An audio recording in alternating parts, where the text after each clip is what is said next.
If you like the video, make sure to like, subscribe, and comment for more videos like this. What is a truly scary horror story or a creepy encounter that really happened in your life and gave you chills? Untold childhood horror. When I was about 7 years old, I went through something that to this day scares the shit out of me just thinking about it. That night was a seemingly ordinary night. My mother had put me to bed as usual, and I was in a generally good mood. After lying in bed for roughly 10 minutes, a pitch-black humanoid crawled into my bedroom and climbed up my open bedroom door. I was too terrified to yell for my parents, so I just lay there in horror.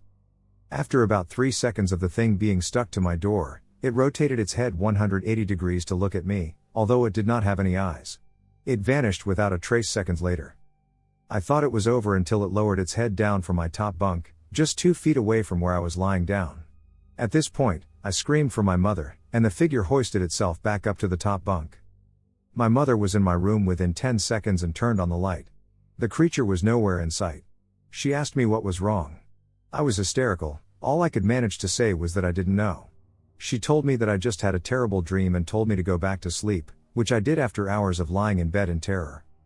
My first thought upon looking into it was that this was a shadow person. However, it wasn't anything close to a shadow. The object appeared entirely solid and had a pitch black color. I guess that's why I'm writing this, to figure out what it was. Does anybody have any insight? I was at my grandparents' house this summer. It was a huge house before, but now the ground floor, which is where my grandparents live, is half of what it was before since my uncle lives in the other half. Regardless, the house is still creepy sometimes because it's surrounded by a big yard on all sides. The sides have trees, and so does the back, like huge pine and fig trees, and normally no one goes to these yards, except for my grandpa because he likes gardening. One time we had a sleepover. My aunt and my brothers were sleeping in a separate room whilst I was sitting in the living room that has an open kitchen to it. That room as a whole has a huge window that looks out on the yard, and I'm telling you this yard is spacious, and it has a humongous fig tree. I was alone in that room doom scrolling when I had this intense screaming voice in my head telling me to run, like run. My first thought was to look out of the window, but again my head was seriously telling me to run, so I ran to the room everyone was sleeping in. I don't know what happened in that moment, but it felt like I was in the wrong place at the very wrong time. Did the story end here? No. I went to the room that everyone was sleeping in, sat on my phone for a bit, then wanted to charge my phone, got up, turned the lights on, and started searching for my charger that, by the way, I forgot in the living room, so this room also has a huge window that also outlooks the yard. My back was to it this time, though, and all of a sudden I heard repeated calls of something I couldn't understand. First, it was whispers, then like a clear voice of someone saying something that sounds like the letter M, as if this thing was standing by the window and wanted me to answer it. I tried to ignore it, but it kept going until I turned off the lights and seriously ran to bed. We have this thing in my culture or religion in general: a house that is surrounded by fig and olive trees can come to no harm, and what I mean by harm is harm from other beings, not humans.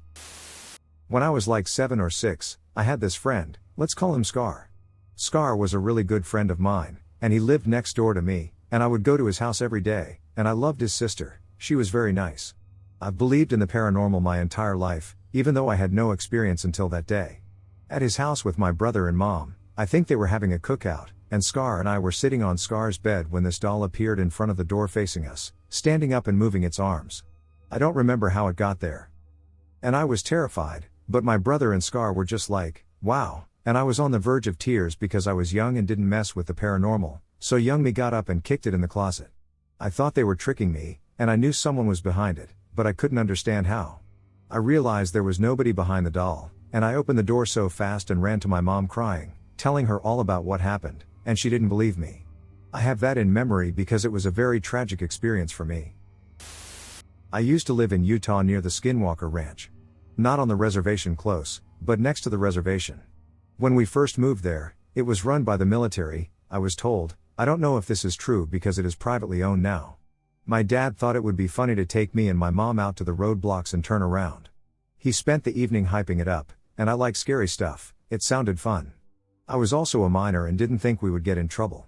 We load up in my parents' flat green Jeep with a star painted on it. It was the logo for a body shop of my dad's best friend. We go out there, get to the roadblocks, and have spotlights shined in the car and dogs chasing it. We stop, and as soon as the light hits the star, the lights turn off and the dogs are called. We turned around when no one came up to the car and laughed about how that could have gone bad. We go home and go to bed.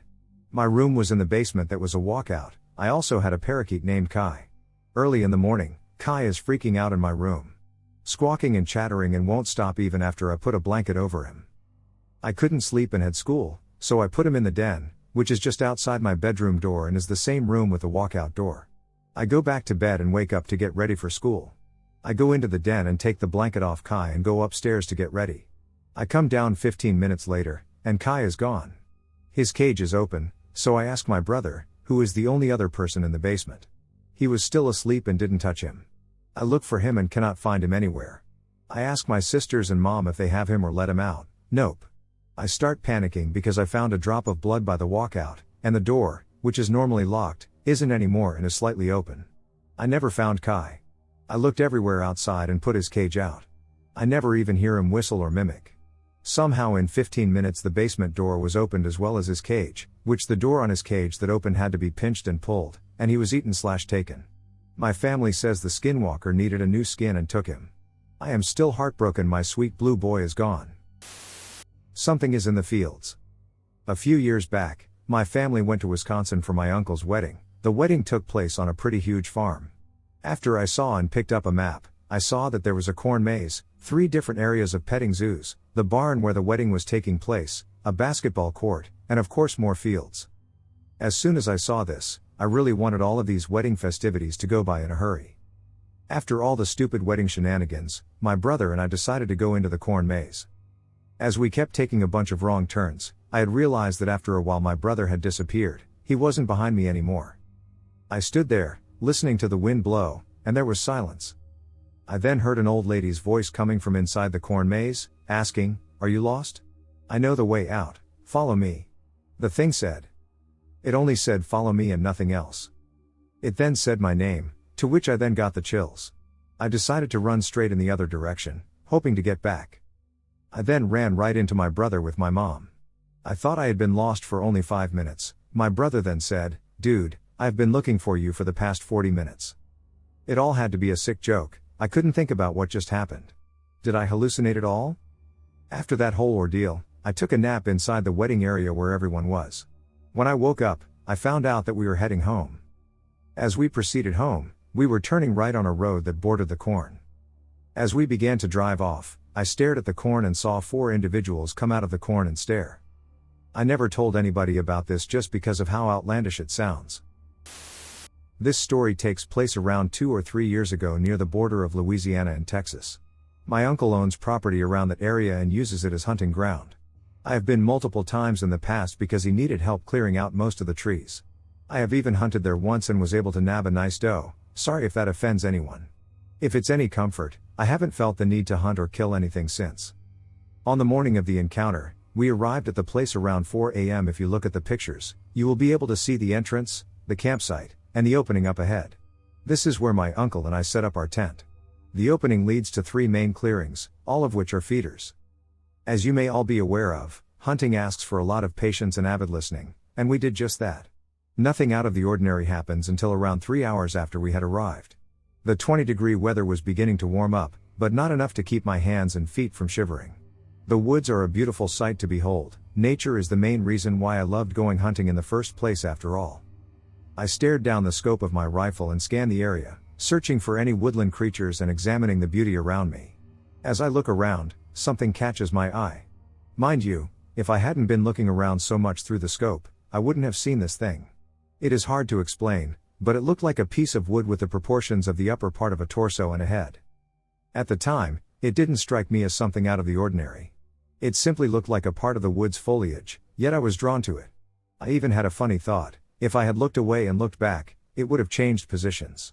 Due to this random thought, I checked up on the thing every 10 to 15 minutes every time I would move my crosshair over it. The scenery remained the same. Around an hour later, I continued my newfound routine. Once I looked over to where the thing was supposed to be at, I noticed it was gone. After looking over to the same spot of the woods for around an hour, I knew that particular spot very well and knew for sure that the thing had just disappeared. I'm sure some readers will wonder why this is a worthy story to even tell. What I would like you all to take note of is that the thing did not move an inch. It remained completely still for over an hour, and I hadn't seen the slightest bit of change. If it were alive, why would it have just stayed like that? The appearance was very off-putting as well now that I think about it. The more I try to picture it, the less it makes sense. It was sort of out of focus? Maybe this is why I was drawn to it, the slight difference between the rest of the scenery. Again, I would like to preface how hard it was to even see this thing. I was really looking around the place, and I just happened to look directly at this. I was 17, working as a babysitter for one of my mom's friends. I just did it for some extra cash I could use. I was babysitting her 8-year-old son and 10-year-old daughter. Their house was breathtaking. It was a 3-story house with a basement. Their basement was like a hangout place for the kids. They had video games to play and a huge TV. I would stay upstairs on the first floor and watch TV or YouTube. I could see the basement door from where I was sitting. Then, out of nowhere, the door swung open. I was expecting to see one of the kids, but what I saw still haunts me to this day. I saw a black shadowy figure. I don't even know how to explain it. It wasn't a human or an animal shape, it was something I had never seen before. Moments later I hear both of the kids crying. I run down to the basement to see what's wrong. They both say they saw a scary looking shadow and that it was talking to them, telling them to go to its world. They both didn't say anything, and then this is the part that scars me the most. The figure said, "Fine, then I'll take Bella instead." Bella's my name. I didn't know what to do or what to say. I mean, what would you do? I had so many questions, like, what was that, what world, why us? I tried not to show my fear and comfort the children. I called my mom because I didn't know what to do.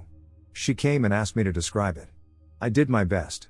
She comforted the children and me and called their parents. They came over and decided to call the police.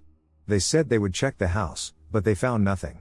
I never babysat for them again since I didn't want to go back in that house. To this day, when writing this, I am now 24, I still feel its presence and feel like I see it out of the corner of my eye. But I turn to look at it, and it's gone. I know a lot of people won't believe this hell. I hardly believe myself. But if it weren't for the kids seeing the same thing, I probably wouldn't believe it. When my dad was younger, in the late 70s/early 80s, he and his friends were riding out late one night. They always passed by this church. They lived in a really rural area. This night when they passed the church, they saw people standing at the church, not moving, just standing out there close to the church.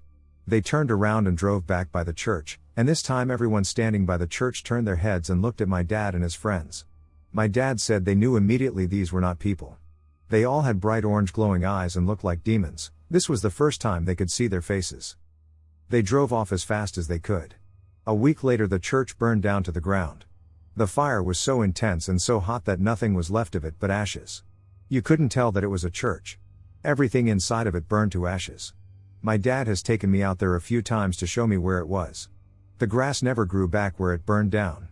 Today it's just an open lot with a big area of dirt and no grass. It seems unbelievable, but my dad isn't someone who makes up stories like that. The woman in the mirror.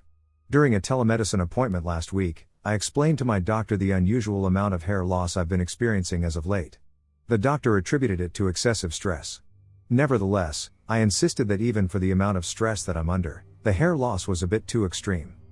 I then proceeded to tell the doctor that the hair was still in the shower and to please just see. The doctor agreed, so I then walked into the bathroom to show the doctor. Remember, this is a telemedicine appointment, so the camera is on at all times. I got to the shower and switched the camera view for the doctor to see the clump of hair. At that point, the doctor agreed that it was indeed not normal hair loss. So, I switched the camera back to me so we could keep discussing my hair loss issue. The doctor paused for a few seconds. I thought that we were having internet issues and that the connection had frozen. So, I asked, "Are you still there?" "I'm still in the bathroom, in front of the shower." The doctor hesitantly said, "Yes." The doctor then told me that the telemedicine sessions are supposed to be private. Confused by that statement, I said, "Of course. There's nobody here." The doctor, very seriously, asked me who was the woman behind me. I immediately turned around to see. It's just the bathroom mirror with me on it. As I'm turning back around, I'm explaining that it's just me in the bathroom mirror, and there's nobody else in the house. To my extreme horror, when I looked at the telemedicine view, there was, in fact, a woman behind me. In the mirror. I turned back around, and she wasn't there. I then turned back to the telemedicine view, and there she was. At this point, the doctor is equally shocked/terrified by this. Per my suggestion, we went through some basic questions so that we would both answer at the same time. We discussed the color of our hair, attire, skin, and eyes. All answers were on point. The eyes were completely black. At that point, the doctor told me to leave the bathroom and go to a more public area of the house even though nobody was home. As I was leaving the bathroom, I saw the woman in the mirror from the corner of my eye. I tried to take a screenshot, but the app doesn't allow screenshots. I'm not easily frightened by any of this stuff, but since the doctor was rushing me out of the bathroom, I didn't even try to take a picture or video of the mirror as I was leaving the bathroom. I'm in the family room at the end of the telemedicine appointment. The doctor says to me, "I'm not a religious person, but I think I need a church. Do you have any suggestions?" I'm from southern Utah, and there's not much to do in the area for 18-20-year-olds.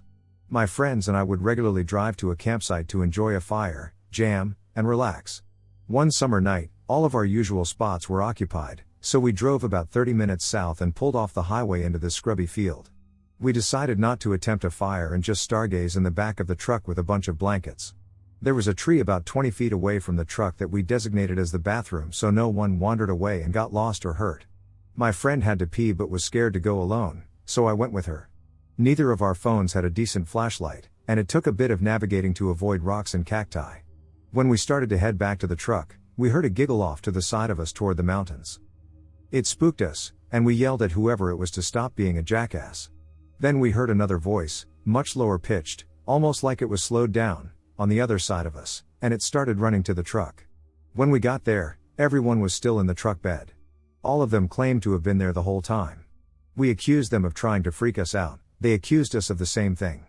Before we went to the tree, we had been talking about skinwalkers and wendigos and other native folklore, and everyone was convinced that the two of us were making it up. At the same moment, and too late, we remembered that you weren't supposed to talk about those kinds of spirits because it attracts them. We all decided to nope out and piled into the vehicles. The tree was in the direct path of the car's headlights. The second they came, we all saw a huge white thing standing in front of the tree facing us. It was 8 feet tall at least and looked horsish, but on 2 legs. As soon as the light hit it, it was gone. We were all screaming and almost crashed into each other trying to get out of there. We only went to designated camps after that. This happened to me 15 years ago, and it still truly terrifies me. I need answers. It was late morning, and I was at home. I lived with my parents. My dad was at work, and my mom was taking a nap in her recliner in the living room. No one else lived with us, and we had no pets. I was taking a shower. Like usual, when my dad wasn't home, I left the bathroom door wide open into the hallway. I will have to explain the layout of this area for you to visualize the scenario. We didn't have a shower curtain. We had 3 tall, one-way mirrors that would slide together on a track toward the end of the tub. At the other end of the tub in the corner was shelving for towels. Right in front of the shelving on the neighboring wall was the bathroom door.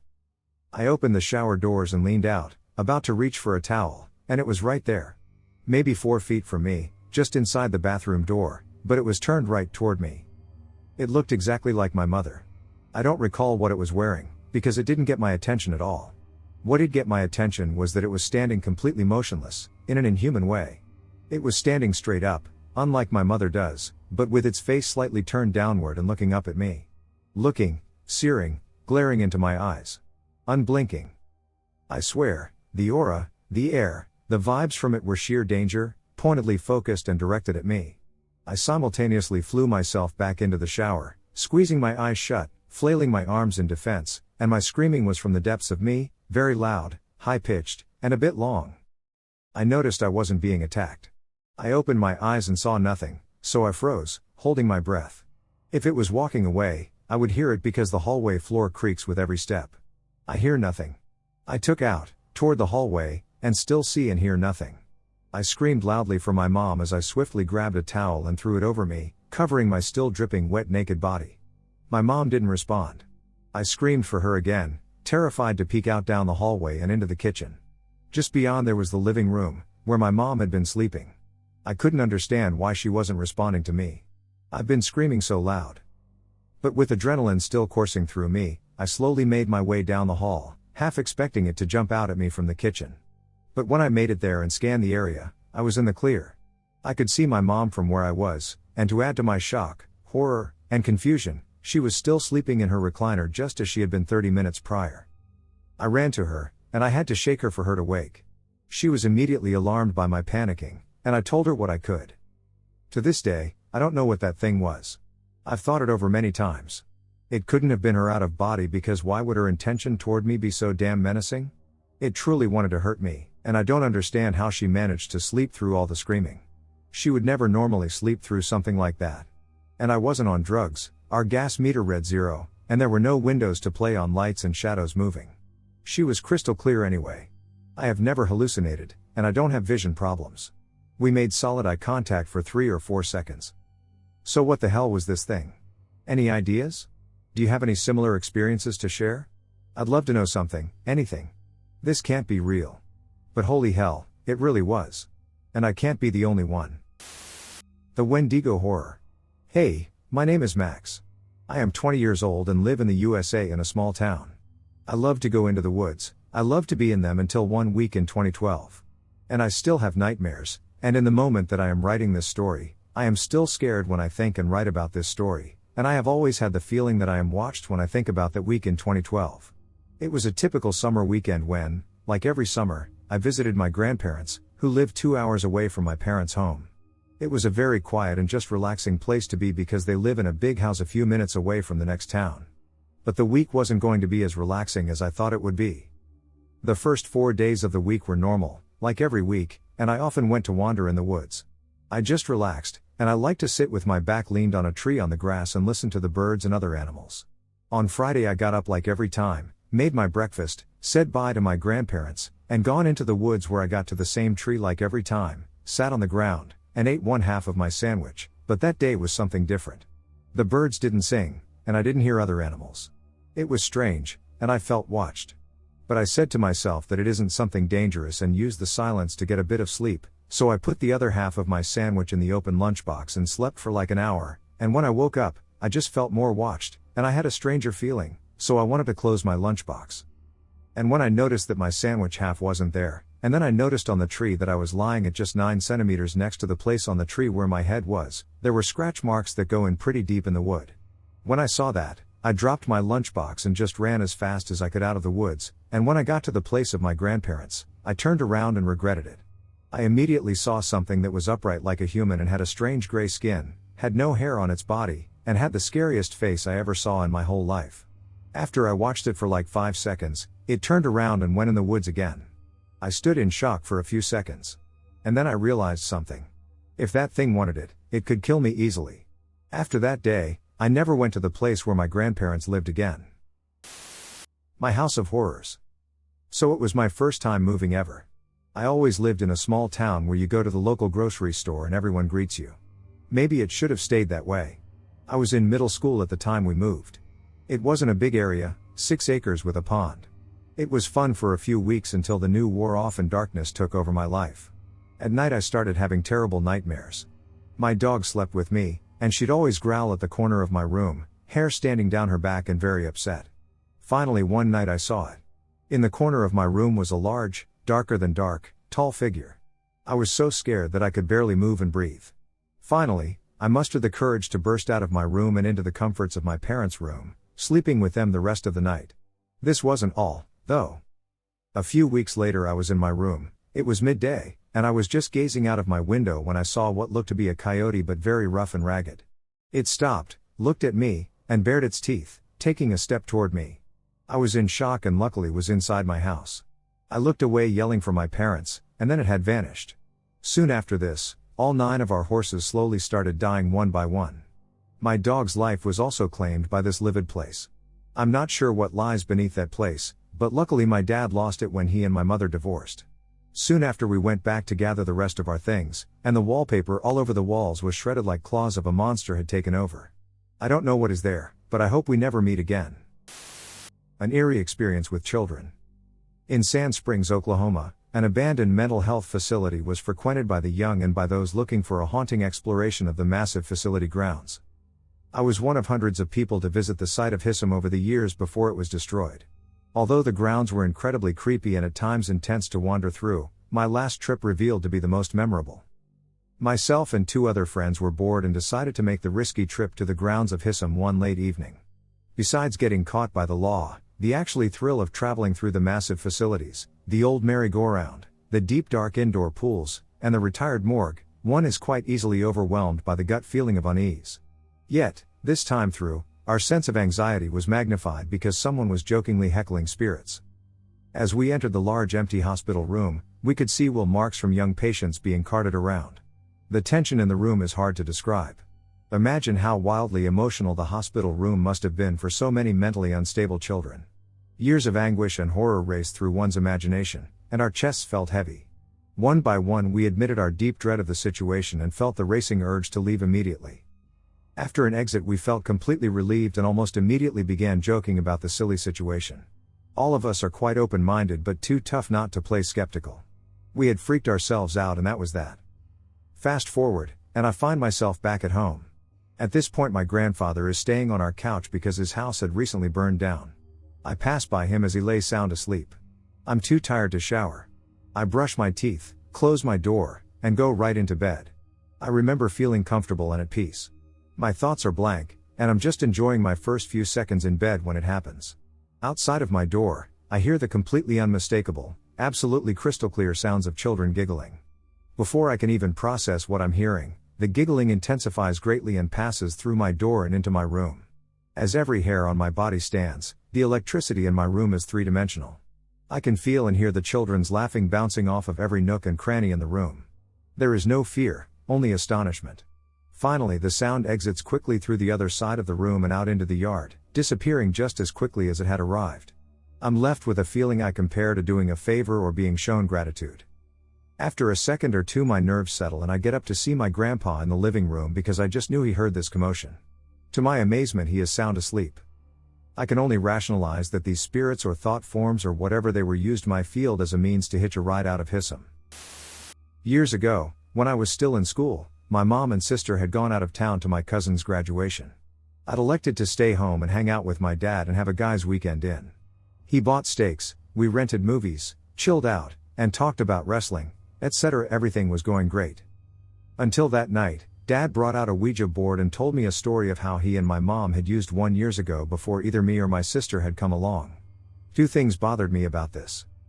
The first being that I didn't believe it would work, and him insisting that it did made me think he was just messing with me as a joke. My dad could be a real smartass when he wanted to be and wasn't above pulling someone's leg for a laugh. The second was back in the day, he was a Sunday school teacher, and I grew up a church kid. I didn't understand the logic of him wanting to fool around with something like this. This only led me to believe he was playing a practical joke on me. So it's nighttime, there are no lights on but a little overhead light in the kitchen. We sat at the table, and he showed me what to do. After a few minutes of nothing, I got bored and decided to give up. With a thanks but no thanks, I went into the living room to watch TV. He kept going with it, telling me that it would work. I waved it off and wondered to myself how long he'd keep up the gag.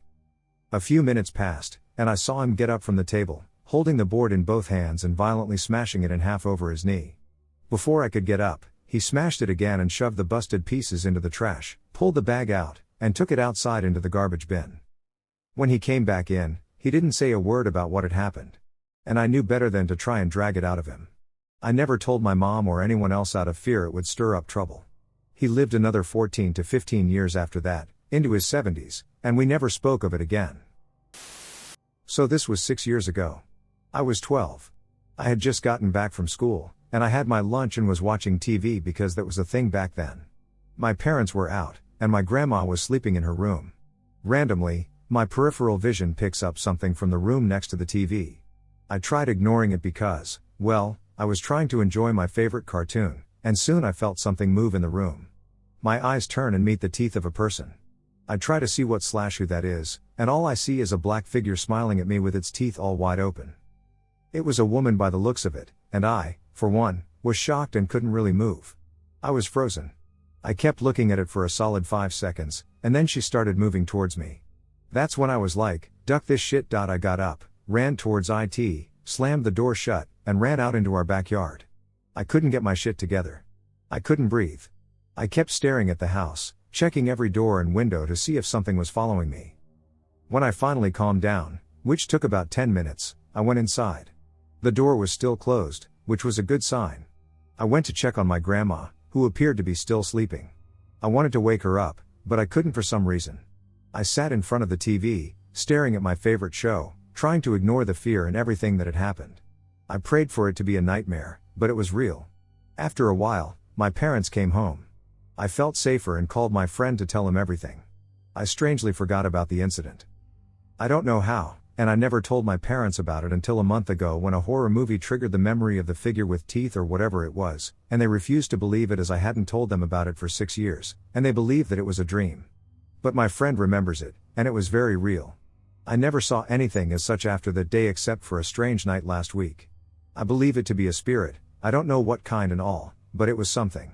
I tried to rule it out as a hallucination too, as kids tend to hallucinate sometimes, but yeah, that's my story. I grew up not too far from the infamous Clinton Road. In high school, my friends and I would hang out up there quite a bit for shit and giggles and the potential of seeing something crazy. The first night I got my license, my friends and I decided to head up there before going out for dinner. We were in 2 separate cars, with the second car following mine. When we got to the road, my friend began tailgating me pretty badly. We didn't think much of it, but after a few minutes, she called us. She told us she took the wrong turn and would just meet us for dinner. That's when we realized it was a truck behind us, not her. I was already going pretty fast, but now I was terrified of this aggressive driving, and I was flying. After about a mile of this, the truck just disappeared along a stretch with no turns or side roads. To this day we're convinced it was the phantom truck. We keep driving, and about halfway through, we see this hatchback parked on the side of the road with the trunk wide open. Some type of liquid stain appears to trail from the trunk, across the road, and into the woods on the other side. It gave us all a terrible feeling. The next day my friend and I decided to head back up there, during the day, to see if that car was still there. It was the same exact way. Except this time we came from the opposite direction and noticed the windshield was super dirty and handprints were dragged all over it. I have a lot of crazy stories from my nights on Clinton Road. Babysitting horror.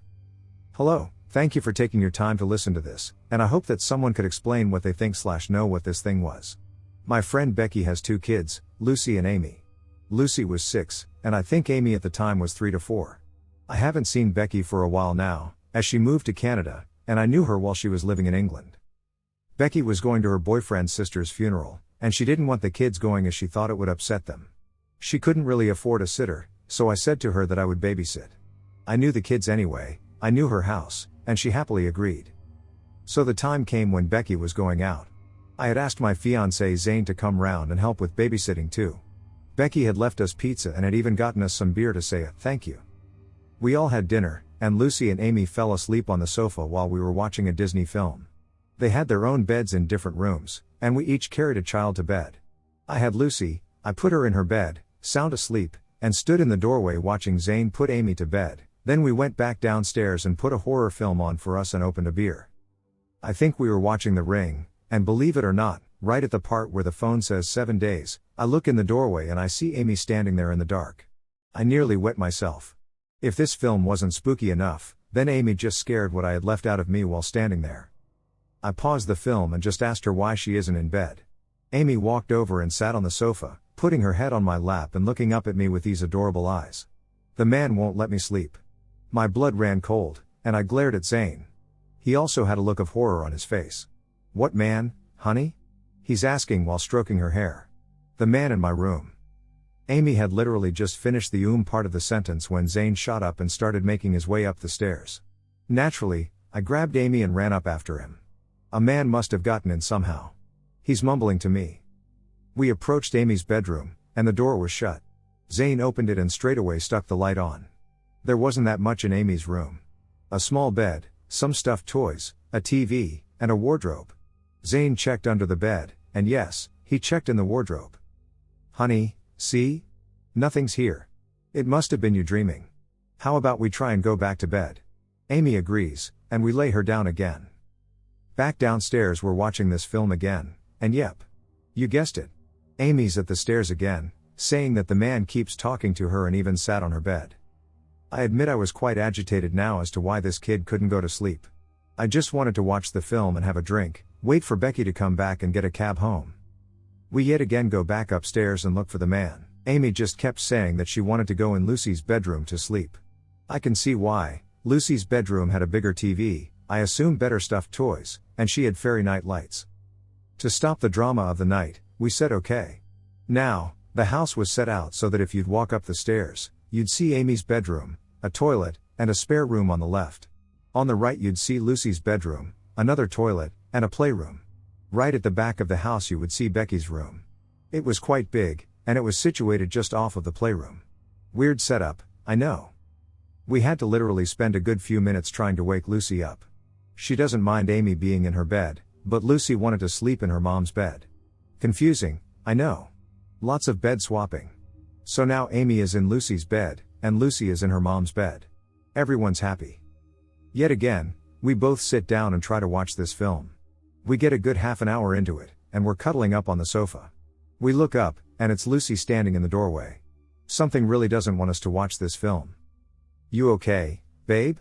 I'm waving her over to sit down with us. "I can't sleep. Can I stay with you?" Lucy trembles. "Oh honey, it's very late, and you should go to bed." I'm now stroking her cheek with my hand. "But the man won't let me sleep. He's asking where Amy is."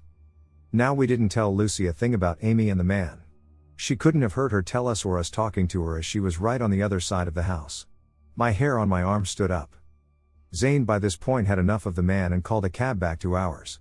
I was putting the kids' coats on and their going out shoes while Zane was quickly searching the upstairs of the house. The cab turned up, and we all climbed inside. I texted Becky saying that the kids would be at mine, and both kids started to doze off as soon as they got in the car. The night is over. The driver pulled more into their driveway and was in the middle of doing a 3-point turn when Zane told me to look up at the window of Amy's bedroom. I looked up. What I saw was an adult-sized shadow, all black, no features that I could see at all, but I knew it was looking at me. This thing looked like a shadow and was standing there blocking out the streetlight reflection on the window. No one said a thing after that. Becky came round, and I told her what happened. She just laughed and said, "Yeah, I know, he likes her." "I don't know why," she said, dismissing the issue. My mother finally admitted the smiling man is real. Nearly 20 years ago, my family lived in a 100-year-old house in Idaho Falls, across from a church. A demon known as the Smiling Man haunted the house. He had a gaunt body like a corpse with long limbs, a mouth full of rotting teeth, and the eyes of a dead man. He would walk up and down the hallways at night, scratching the walls and wooden floors with his fingernails, sometimes crawling on all fours. I slept in a room 3 stories up in the attic and suffered from horrible nightmares due to the smiling man standing in my doorway and hearing him walking in the middle of the night.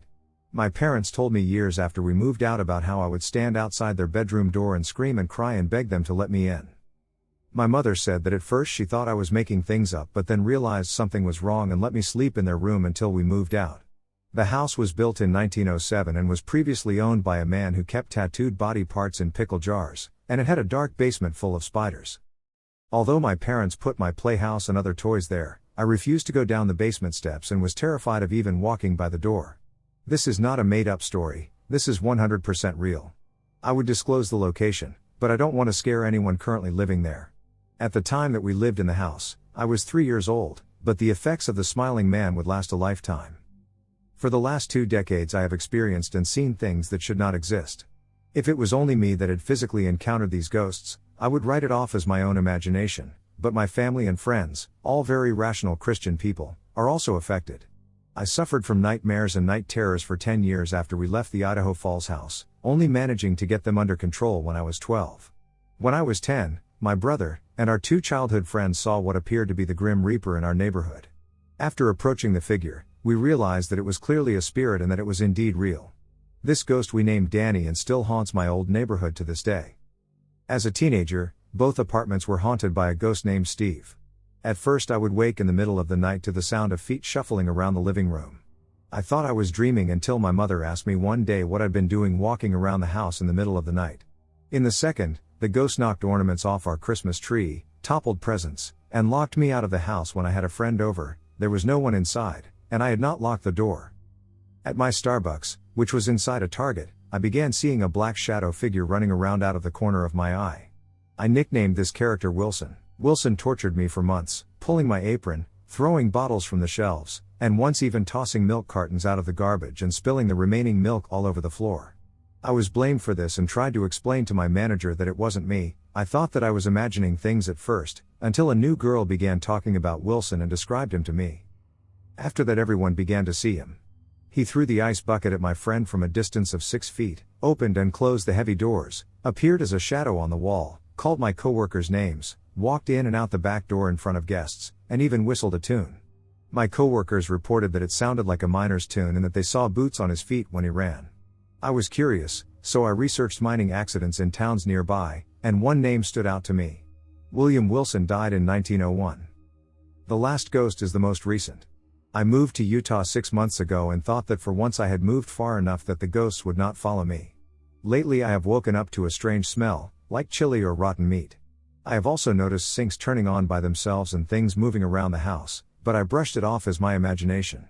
A few days ago I dreamt there was a ghost in my bathroom. Today I was watching Sleepy Hollow, which is rather ironic, because my hamster ball rolled out of the closet and across the floor. I thought my hamster was in it, but realized it was empty and fled the house.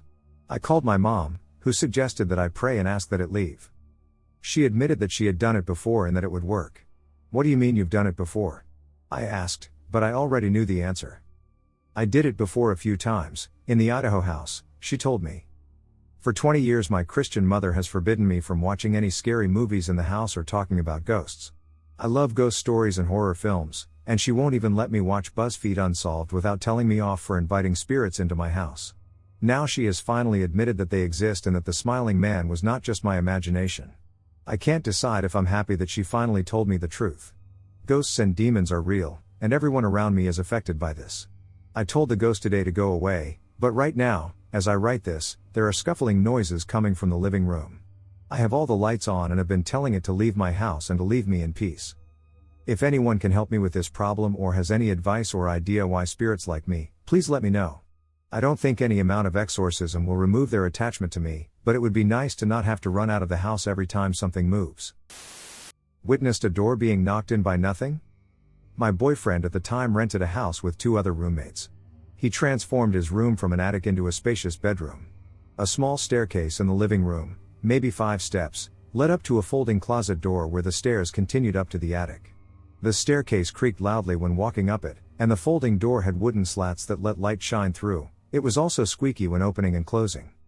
Since this was the only door to his room, there was little privacy, and I found it difficult to sleep when his roommates had friends over to party. So he built a door at the top of the staircase. It was a wooden door that was cut specifically to fit the space because the top needed to be cut at an angle to fully enclose the space opening to the staircase. It had a hinge and a latch to lock it on the attic side. One night we were sleeping, and I was awakened by a loud knock, as if someone punched the latch door, but then it persisted about 8 more times with a second or so between each knock until the door was knocked off its hinge and fell forward into the attic. While this was happening, I patted my boyfriend's arm to wake him up but couldn't wake him up, and then I was frightened that I hid under the blankets, which is hilarious because I'm a horror movie fan and am always like, come on, do people even do that? A minute or so after I heard the door collapse onto the bedroom floor, I looked to see if anything was there and could now see the bedroom was slightly illuminated by the living room light coming through the folding door slats. Nothing was there. Nothing was in the stairway, and even if there was, the stairs and folding door squeaked so loudly I would have surely heard it. I texted my dad to come get me, I was that freaked. I finally was able to wake up my boyfriend and explained what happened and wanted him to walk me downstairs to check out the house. One of the roommate's friends was fast asleep on the couch right across from the staircase. We woke him up, and he didn't see or hear anything. This heavy wooden door was knocked down off its hinge in the middle of the night, and I was the only one who witnessed it. Since I lived in the same town, I left, went home, and returned the following morning. Everyone tried to rationalize it. Maybe it was the cat? Could it have been a gust of wind? They all thought it was funny, especially when I asked, did anyone hear any banging last night? Everyone was left wondering what to say. To this day, it's one of the clearest examples of WTF just happened that I've ever experienced. I never wish that fear or isolation from others not believing/understanding you on anyone, except maybe Trump. Anyone else have a similar experience? I went on a trip to Cambodia years ago to visit relatives back in 2002. I was always a skeptic and a non-believer in anything paranormal. To this day, this experience made me a believer. One night, my dad and I decided to stay at my cousin's house. They have a large, multi-level home outside the city of Phnom Penh in a small village named Svirolam. The bedroom I was staying in was upstairs and had its own bathroom, and I was excited to get cleaned up before dinner. As I was in the shower, soap in my hair, I heard someone call my name. I don't respond right away because surely they can hear that I'm occupied and showering. A second later, I heard my name again, this time slightly louder and closer to the bathroom door. Annoyed, I turned off the water, grabbed a towel, and answered back, yes. When I didn't get a response, I opened the door and looked around the bedroom. The bedroom door was closed, and nothing was moved. I assumed whoever it was, they must have just left. After I finished my shower, I headed downstairs to the backyard where everyone was and asked if someone was just looking for me because I just heard someone calling my name while I was in the shower. Confused, everyone said they've all been sitting where they are just talking. I brush it off as maybe I was just exhausted from the day. It was a warm night, and a full moon was out, so we enjoyed our dinner outside. The electricity turns off all throughout the village at a certain time and doesn't come back on until morning, so I headed to my room when we had 15 minutes left so I could get ready for bed. I was exhausted and quickly fell asleep. In the middle of the night, I woke up and found that I couldn't breathe. I could move but couldn't breathe. I was choking for what seemed like a few seconds. Once I was able to breathe again and calm down, I fell back asleep only to suddenly wake up choking again. This time seemed slightly longer than the last. I panicked and sat up in bed trying to grasp for air. When my breath finally came back, I stood up and walked around the room wondering what was going on with me. I never had an episode like this. I'm young and in excellent health. What could it be? After about 30 minutes, I was starting to feel sleepy again and lay down. Once again, I woke up, and it's happening again. I'm gasping for air. I sit up in bed, and still I can't breathe. I quickly spring out of bed, and I'm still choking. My breath still hasn't come back, and just as I thought I was going to pass out, I was able to breathe again. The moonlight was bright and came in through the window. As I was standing there catching my breath, I thought I saw a shadow quickly move across the wall in front of me. I sat in bed, and for the first time in a long time, I said a prayer, and when I started to feel calmer, I went back to sleep. Nothing happened for the rest of the night. The next morning, I decided not to tell anyone about what happened the night before. We had a busy day. There was a Buddhist ceremony at the house and a blessing. I was meeting with family, friends and other relatives. Towards the end of the day, I was talking to my older cousin, who is from the US, and she tells me that the monks are there blessing the house because there might be some restless spirits. She went on giving me an example of the room I am staying in that belongs to my other cousin, and he refuses to stay in that room because he always hears someone calling his name and pulling at his leg in the night. That was the last night I stayed in that house. My friend and I saw something. 10 months ago, my friend and I were hanging out at my grandparents' inside an RV behind the house they used to sleep in when they go on vacation. To hang out in your own little space while having the privilege to be as loud as you want is really fun when you're with a friend. We listened to music, screamed the lyrics to songs, etc. It was a blast, and the fun didn't plan on ending anytime soon. For the rest of this story, let's call my friend Bean and myself Dingo. Something to note is that I am a big fan of horror. I love it to death, and Bean is partially into it but not as much as I am. Due to this fact, I had the bright idea of listening to something called Gates of Hades. For those of you who don't know, there is a program called iDoser that produces binaural beats, and binaural beats are frequencies that supposedly evoke certain feelings whenever you listen to them with headphones on. I don't usually believe in these binaural beats, but in my case it might have worked. Maybe I'm not sure, honestly. Gates of Hades is an iDoser that is very controversial among the iDose community. Various individuals have reported strange things happening to them when listening to it, while others have reported that it didn't do anything for them. Bean and I have listened to it once before back at my house, and for some reason it made us feel really uneasy. To describe it more, we were in a shack behind my house that my mom usually hung out in so that she could get away from her children to settle down. You're welcome, Mom lol. And we were in the dark, and when listening to it, we both felt like something was just off. You see, we wore something over our face so that we couldn't see anything. When listening to iDosers, you're supposed to cover your eyes with something, and when I started listening to it, it felt like if I were to take off my blindfold, then my friend would either just be gone or he wouldn't be the same, if you know what I mean. Back to the original story, you can tell by now that we decided to listen to it again, and I'm still not sure if I regret that decision or not. We turn off the lights and lay in the bed together, both male buddies just cuddling, you know, and the only light source is from the moon that night coming from a window, which was very dim. Bean was getting antsy and wanted me to go first, so, you know, me being the enormously strong man I am, politely declined due to anxiousness as well and told him to go first, but he still didn't want to, in which I decided I'd just go first. I plug in my earphones, play the Go audio file, and just start listening. I would be lying if I said that I wasn't freaked out by the audio. It starts off really slow but then gets loud as hell, which just thinking about sends goosebumps down my arms. It made me feel so uneasy that I decided that I had to open my eyes because I just couldn't handle it. Now let me ask a rhetorical question. Have you ever been up one night in your bed or something and had nothing to do, so you just decided to look at the darkness/shadows in your room only to see them warping and or moving? Of course that must be something with your eyes adjusting, I'd assume so anyways, but it's still creepy nonetheless, and it comes into play here in a minute. So I open my eyes, and it's dark, but the moon's reflective light is inside the RV, which helps me see a bit, and for about 2 minutes I'm lying there silently, sometimes mumbling, "Oh duck," when the audio gets loud again, and eventually, my vision goes narrow. I am not sure how to explain it, but all of a sudden, it was like I got tunnel vision, and something was at the other end of the RV about 6 to 7 feet tall. I wasn't sure what it was, and I couldn't really tell what I was looking at, but from what I remember, it kind of looked like a stick man. As I said, it was tall as hell and also really duck and skinny. I remember its arms were by its sides, and it slowly raised them up over itself like an eagle. Again, suddenly, my vision changes, and everything is back to normal. I was freaking out, but at the same time I attempted to casually explain to myself in my head that it was probably just my eyes adjusting to the shadows or some shit. The eye-doser is over after about 10 more minutes, and we turn on the lights for a second so I can take a break, and this is how the following conversation goes. Me: dude, that made me feel so uneasy, shit. Bean: yeah, every time you whispered "oh duck" to yourself, it just freaked me out more. Me: the audio kept getting loud and made me get goosebumps. I quit closing my eyes and looked forward. Bean: great, I can't wait for my turn. Me: yeah, I saw something as well, but I dunno. Bean: well, I thought I saw something tall when you were listening to Go, but It takes me a moment to realize what he just said. Me: wait, hold on, you saw what now? Bean: something at the end of the RV in front of the bathroom door. Me: dude, I swear to God I am not lying, but I saw the exact ducking thing you're talking about. Bean: huh? Me: it was standing right there, points at the spot it was standing. Was it skinny? He takes a moment to process. Bean: yes.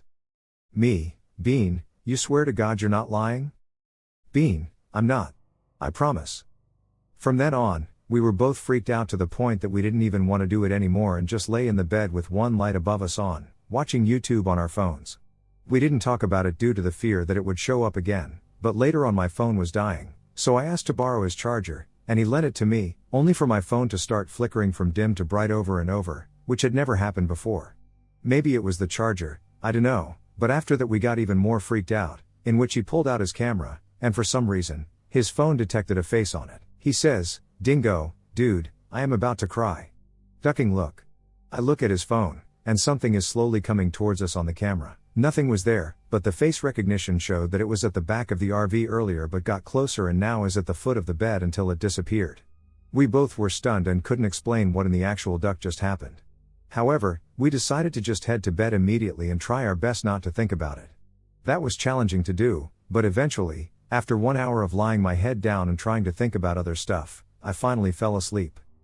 To this day I am not sure as to what we saw, but to conclude, don't mess with weird shit and stay safe. This is not my experience, but my dad's. My dad grew up in Indonesia, and he told me about a time he and his friend were traveling to another province for work. It took a day or so to get there, and after driving their van all day, they needed to spend the night somewhere. They stopped at some sort of local inn and asked how much it was for a night. The owner said it was much cheaper that day of the week and asked them if they were sure they wanted to stay there that night. This was because previous guests had said that on that day of the week they would hear banging on the doors and loud footsteps walking towards the bed they were sleeping in. My dad and his friend didn't believe in ghosts or anything, so they decided to stay the night because it was cheap and better than spending a night in the van. As they started to go to sleep, it was all quiet for a couple of hours until they heard banging on the door, which woke them up. My dad and his friend immediately thought the staff was playing around, so they checked the door, and no one was there. They were a bit spooked but tried going back to sleep. After about 20 minutes or so, they heard the door handle rattle and then the locked door open. Both of them froze and hid their faces under the sheets. They then heard heavy footsteps, like someone was wearing boots, walking closer to the bed. Neither of them wanted to look, but my dad decided to rip the sheet off and see what it was. He told me when he ripped the sheets off and glanced at what was there, he saw a figure of a man maybe in his early 40s wearing extremely dirty clothes and boots. The man's face was extremely pale, and he just stared at my dad. My dad tried to scream, but he couldn't, and eventually his friend had a look at the figure, and they both were speechless. All they could do was cover their faces with the sheet again. When they did that, they heard their door slam but no footsteps. After a couple of minutes, they checked to see if it was still there, and it was gone. They immediately grabbed their backpacks and left the place and kept driving. After that incident, my dad is a profound believer in ghosts. Thanks for listening. My fiancé had a dream of the demon I used to live with. My fiancé had a dream last night. I believe it was astral projection. For context, I used to live in a house with what I believe was either an extremely evil spirit or even a demon. My parents moved me into this house when I was 4, my brother was 1. When you walked into the house, there were 2 big rooms to your right and left that were open, just a big hole, no door or anything. When you walked past, you'd be in our giant living room, and then to the left was the entrance to the hallway. Immediately to the right was my room, a little to the left was the bathroom, and at the end was my brother's room, at least it was meant to be. Immediately after moving in, I had nightmares of things coming in through my window and killing me. 17 years later, I still remember those dreams very vividly. My brother did not last long being in that room at the end of the hall. He was horrified by it and never got good sleep. Ended up moving his bed into my parents' room, and his bedroom was left to be for our toys and later, storage. As the years went by, I had more and more nightmares. When I got to middle school, I'd wake up with deep scratches in my arms and to a shadow man standing at the foot of my bed threatening my life. He never spoke, but I understood what he was saying. Even to my friends I had over as I grew up, they felt the evil, and it got stronger every year. Soon it made its way to the bathroom, where no one was brave enough to even look in the mirror in fear of seeing something they didn't want to. As you walked down the hallway, you felt the heaviness of it. As you approached the doorframe of that room, it became stronger. When you actually entered, all of your fight or flight instincts would kick in. You'd feel the pure evil presence that felt like a threat to your life. As a child, I would curse out my parents, cut myself, and have panic attacks. At one point, I threw a table at my father, as a child, and I do not remember any bit of it. I only know because of my parents. It was regular for us to need someone at the doorframe to keep an eye on us to simply get a toy or Christmas decorations that were kept there as storage. Now to my financial dream. First, he has never seen this house, as I moved out at 17 and met him at 18 years/0. This dream he woke up multiple times and was still in his dream. First, he described being shown a hallway, almost like a camera in a movie, and at the end he entered a room. He saw me, as a little girl in a blue nightgown, which he had never seen, but he was able to describe it perfectly, even my Shirley Temple brown curls, which never grew back after being 5 years/0, and I was screaming at the top of my lungs to the corner of the room, and he said it seemed out of anger and fear. I just kept screaming.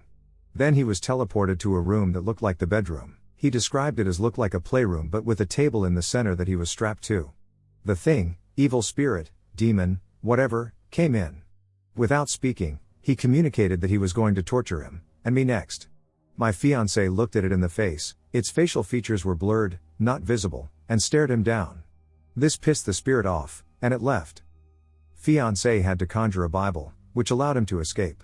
Once he did, he woke up next to me, in his dream, again, voices in his head telling him that it was coming for me next. He grabbed my hand as hard as he could and protected me, but it got him again. It appeared again and told my fiancé it was pissed that it couldn't get to me. Again, staring him down, asserting dominance, a door open that led to a backyard, also described perfectly at this house, that again, my fiancé has never seen. He described a tree with a sticky note that read pluribus septem in Latin. Yes, he was able to read this in his dream, which scientifically/psychologically is not supposed to happen. He woke up again, this time he was in the center of the living room. He continued to pinch himself, hit himself, and smack himself until finally he woke up in real life with a gasp so loud it woke me up. It was 6:30 a.m., he told me about the dream. After research, pluribus and septum are real Latin words. No, he does not know Latin, but these words were tattooed in his head after waking. It means something along the lines of multiple pathways or multiple walls, we are not sure. I am convinced that it is still attached to me. It knows where I am. It knew when I moved 3 states away, as it visited me in my own dream, and I was back in that house having to escape its grasp. I could read, write, and feel my own punches on myself physically in my dream after escaping from him again. He has retaliated multiple times. Possessing me before officially moving a town away to almost hurt my parents, visiting me in my dream in the new house, visiting in my dream in my first apartment with my now fiancé, and once again visiting in our second apartment 1,000 miles away. He is angry. I'm no longer close enough for him to physically hurt me. I think a part of him is still with me, and I'm furiously angry he is now gone after my partner. I hate him. He ruined my childhood. He's given me trauma I can never vent to a therapist about. This is actually helping, so thank you for listening. Cry of the Skinwalker, true scary. So about 3 or so years ago, I dated this guy. Let's call him Jay for security reasons. He told me a story about when he was younger. He ended up finding this old Ouija board, and, of course, being the curious kid he was, he messed with it. From that exact day, his life would be forever changed. An ancient presence would forever haunt and stalk him. Jay always told me that ever since then, he has felt like something watches him and that he encounters creepy things pretty often. I didn't know whether to believe him because I had not witnessed anything while being with him. Now, I'm definitely a spiritual person, and I'm very open-minded when it comes to things, especially the supernatural. So that's why, to this day, I still think about that one night. It still gives me chills. Jay and I like to listen to creepy encounter podcasts pretty often, and in the back of my mind, I couldn't help but imagine what it would be like if something like that happened to me. You find yourself in a situation that seemed like it was straight out of a horror podcast or horror movie. The kind you used to listen to for thrills, never expecting to live out your own tale. So one night, I and my ex were winding down for bed and watching Mort's Chilling Tales on YouTube. It started with a scream, chilling and distant, like a little girl's cry from the shadows. The kind that makes you pause and ask, did I really hear that? I muted the TV, and a couple of seconds later, there it was again, a haunting sound on a loop, breaking the silence of the night. It was such an odd sound. Yes, it sounded like a little girl screaming, but it was just off, like something wanted to lure me outside to investigate. The scream sounded like it was on repeat, as if on a record player. For some reason, all my cats reacted, all 4 of them, all at once, gathering and hissing towards the door, as if they saw what we couldn't. Then came the tapping, a persistent and sinister rhythm on the windows, doors, and every entrance, as if something unseen was insisting on being let in. This was the most sinister experience I've ever had. After all that, I decided to immediately hide under the bed, and Jay crawled under with me, my heart beating so loud I thought whatever was out there could hear me. We held hands as I struggled to remain silent, tears streaming down my face. Finally, a few minutes later, everything went silent, and my ex and I, frozen by fear, chose not to investigate, to remain within the safety of our home. But now, in hindsight, part of me wonders what might have happened if we had dared to look. It's one thing to hear about such a story, but experiencing it firsthand is an indescribable experience. The fear is tangible, a thick presence in the air. We experience heightened senses and suspect every shadow. It's an experience that blurs the line between the world we see and the one we feel in the pit of our stomach during our most vulnerable moments. It's a story that leaves me to wonder what lurks in the corners of our reality. I know some of you won't believe me, but what I heard that night was unforgettable. If you guys know anything about skinwalkers, I truly believe what we had encountered that night was just that. Feel free to share any opinions you guys have. Something evil lurked in my childhood house for 6 years, the horrifying events that drove us out. When I was a kid, we lived in a small, isolated house on the edge of a half-developed neighborhood.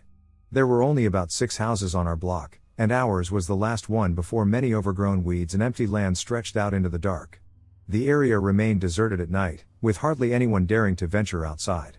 I lived there from the ages of 7 to 13, and looking back, it felt like I was trapped inside one of those disturbing, uncanny horror films where reality always seems just a little bit off.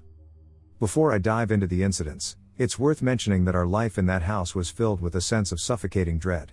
Financially, we struggled a lot during those years, drowning in debt.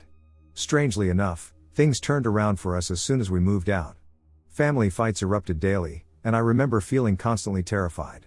I remember not going too far into any room so that if anything jumped out, I could run through the door easily. I don't know why I did that, to be honest. Here are some of the events that made me believe that something was haunting us. Incident 1, the unseen watcher. I remember staying home from school one day because I was sick. Curled up on the couch, I watched Barney and Friends, attempting to divert my attention from the unsettling atmosphere of the house. At some point, I felt someone standing beside me. I assumed it was my mom joining me to watch the show, so I didn't think much of it. A few minutes passed, and I casually asked her something. There was no response. I asked her one more time, and there was no response. Again I turned to find no one there. That's when it hit me, my mom wasn't even home, She had left for work hours ago, and I was completely alone in the house. This freaked me out, and I opened the front door and sat on the porch until my parents came home because it felt so real. It felt like someone was actually there. Incident 2, the yellow ball and the swarm. This incident happened to my sister, but I'll explain it in my POV. We all used to sleep in the same room since our house only had one bedroom, and Ime and my sister would sleep in between my parents to feel safe.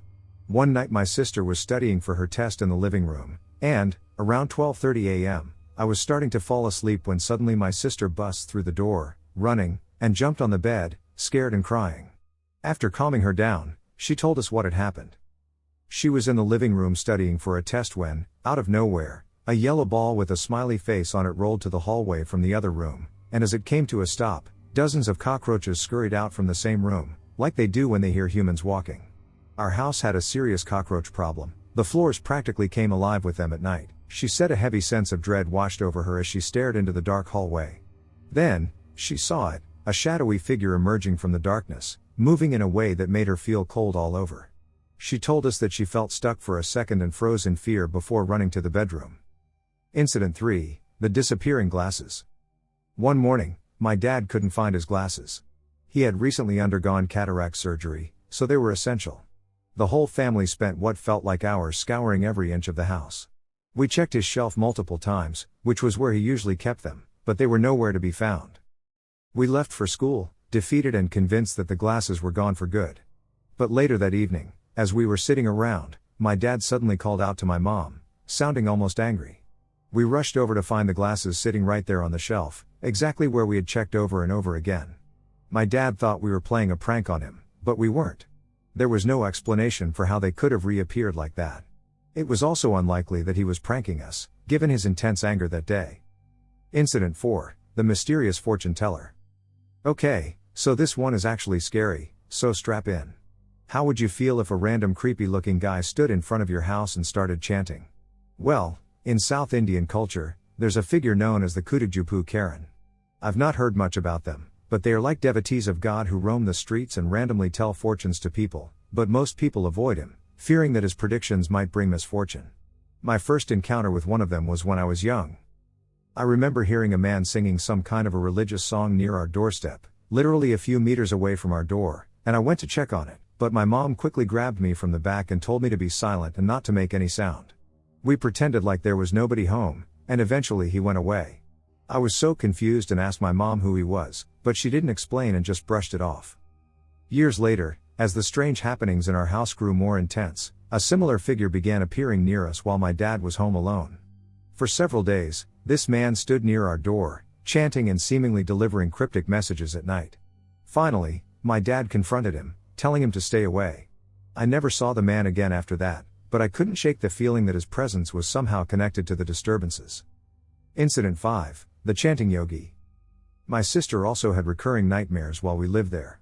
She remembers one in particular that terrified her. She would wake up to a vivid vision of a figure, like a yogi or a mystic, sitting on her chest, chanting in an unknown language. She could feel his weight pressing down on her, making it almost impossible to breathe. This vision plagued her until we left that house for good. We finally moved out of that place, and to our relief, the strange experiences almost entirely stopped.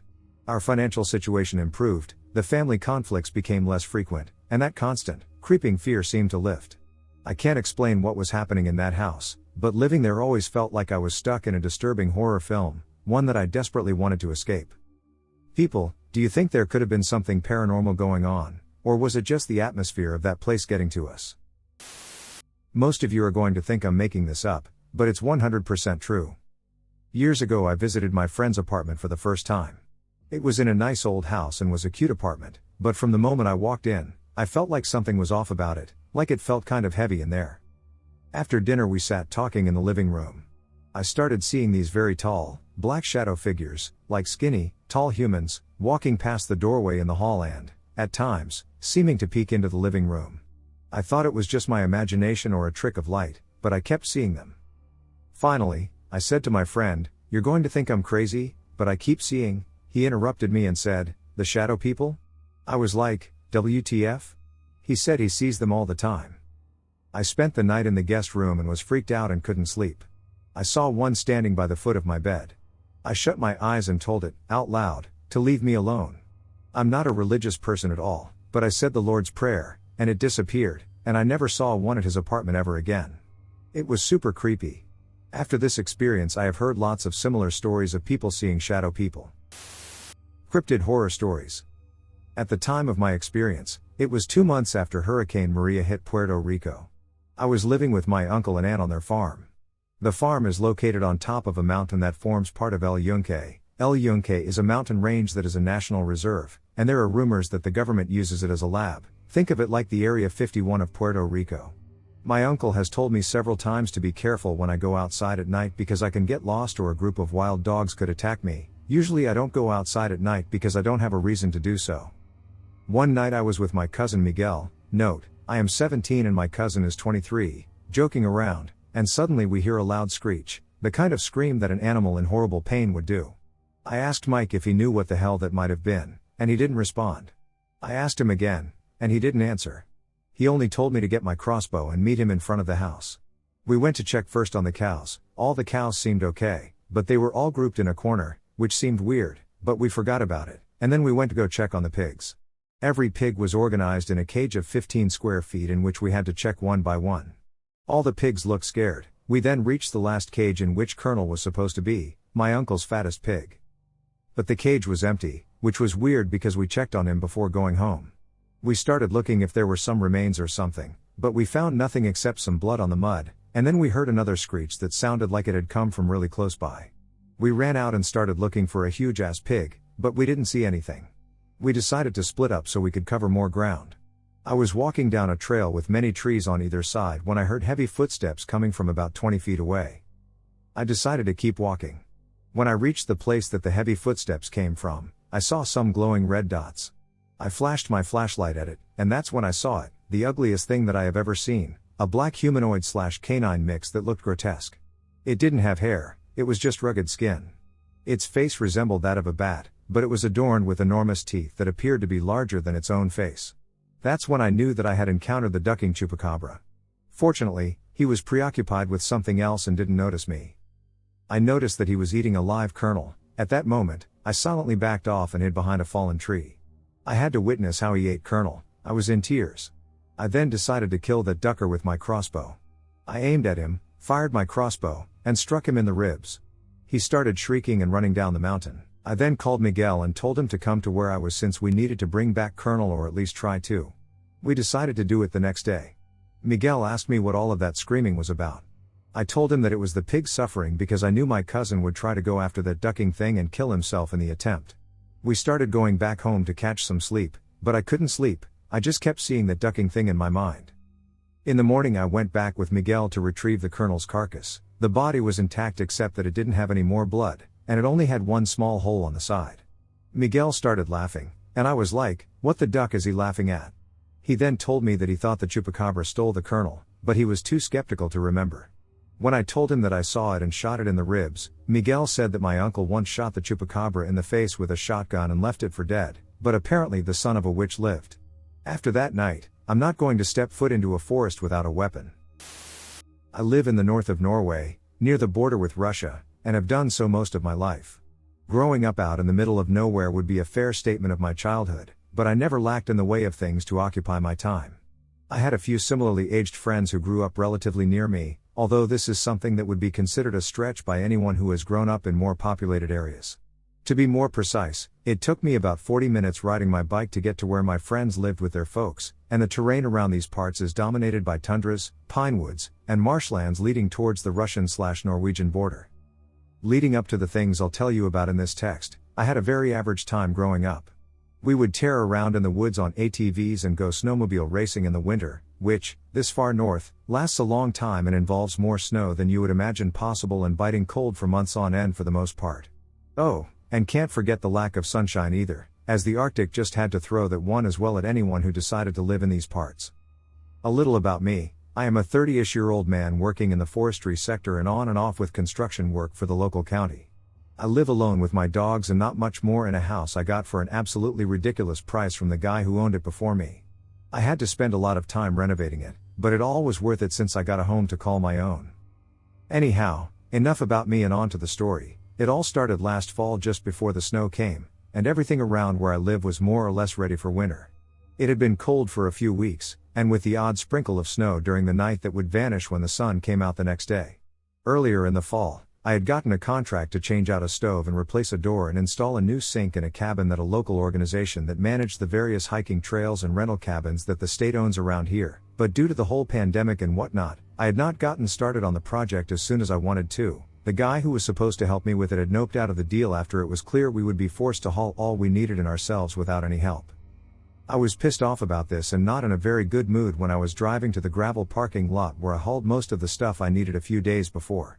Parking and getting out of the car, I looked around and saw the trailer loaded with the new door and other things sitting there covered in a thick layer of frost. Cursing under my breath, I started to hook up the trailer to my pickup and secure the load.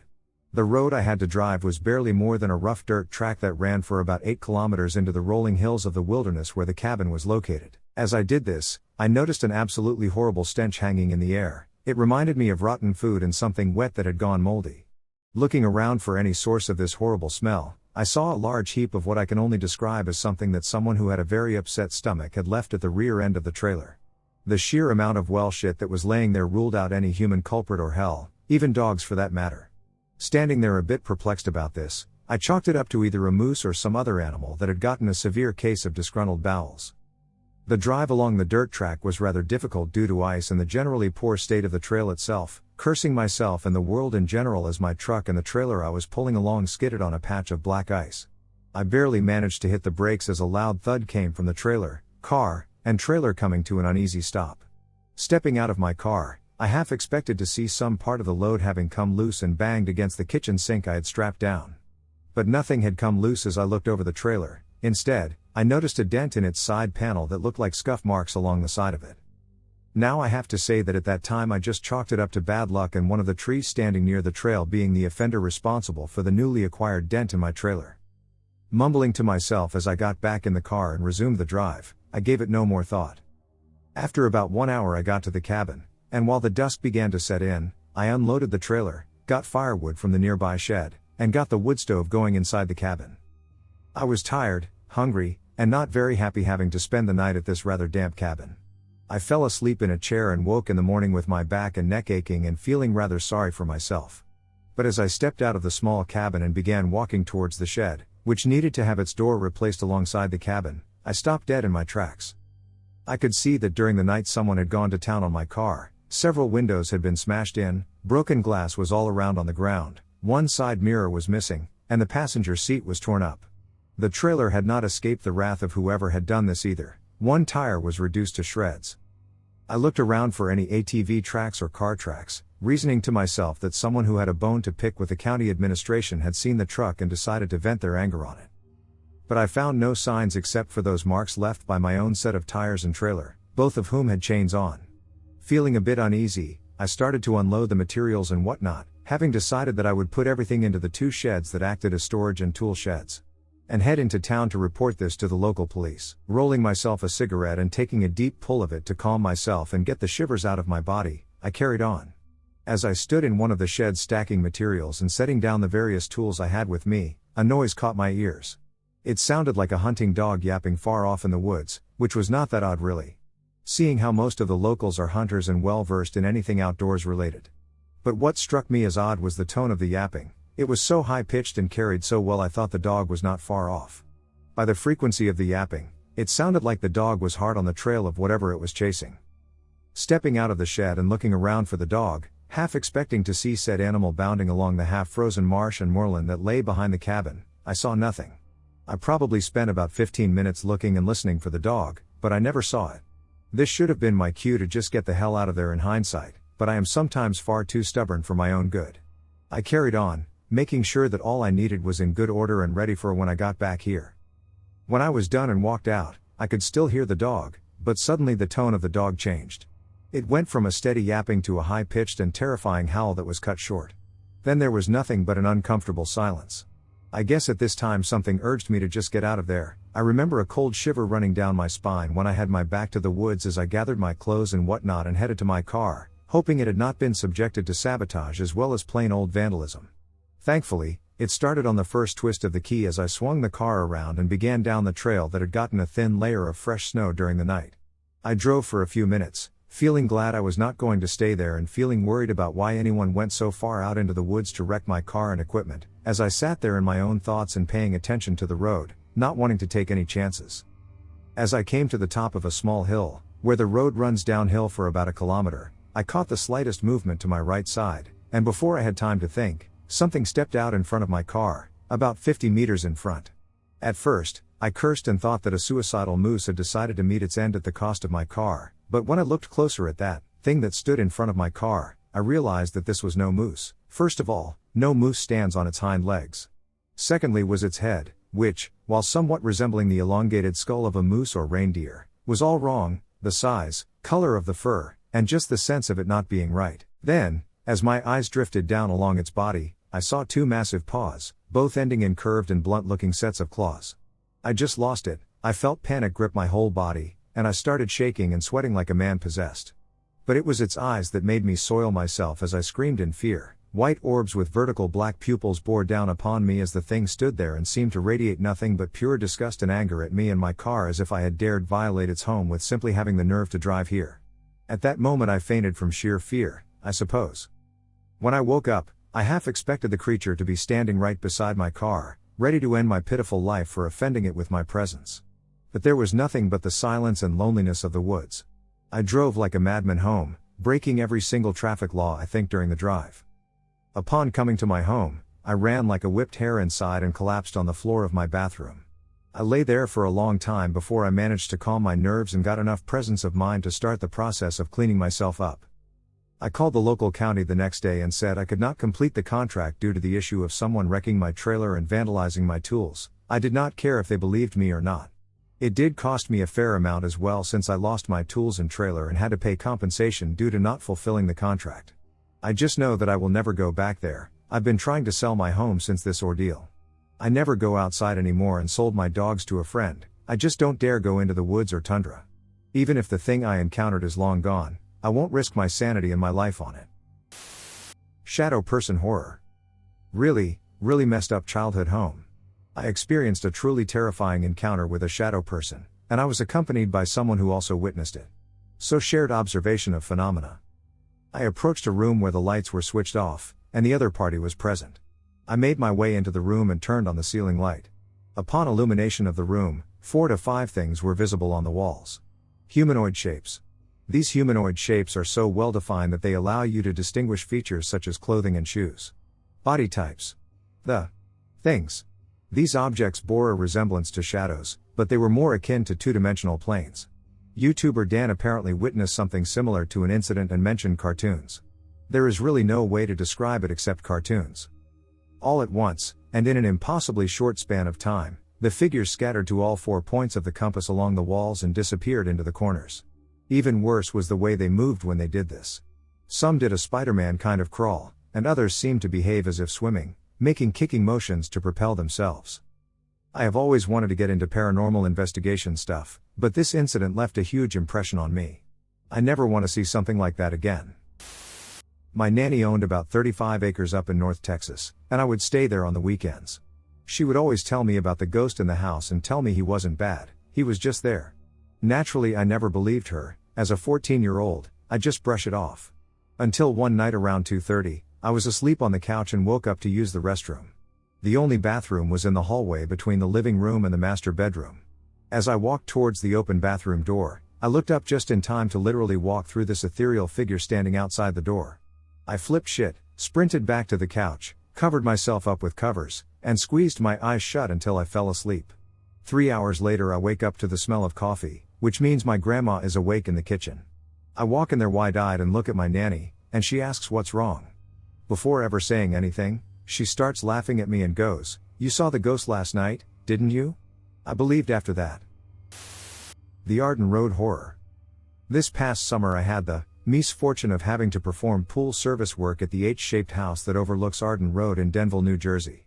After relaying my experiences to a friend about this place, she suggested I share here. It's an overcast day in late June, 2019. My coworker and I arrive at the Arden Road house before 1 p.m. The home is not typical for this area in that it's kind of built in a faux Spanish mission/hacienda style you see a lot in Florida. It looked faded and a bit dirty, as though a dingy shadow is permanently cast on the exterior. The interior of the house was cast in the same dirty shadow, but no lights are on. The property is teeming with activity, though. Contractors, landscapers, and plumbers are hard at work getting the house ready for the new tenants to move in. Immediately there was a sense of hostility emanating from all around. Some of the contractors stared us down, others wouldn't make eye contact at all. No one was smiling or laughing. In fact, they spoke barely audibly to one another. Right off the bat we were on edge and felt like we had to keep an eye on our tools, but we had a long day ahead of us, so we headed to the pool. It was an in-ground pool with a side spa that had been sitting full and fetid for a few years, covered only by a child safety net, not an actual pool cover. It was green and full of leaves, as it could be.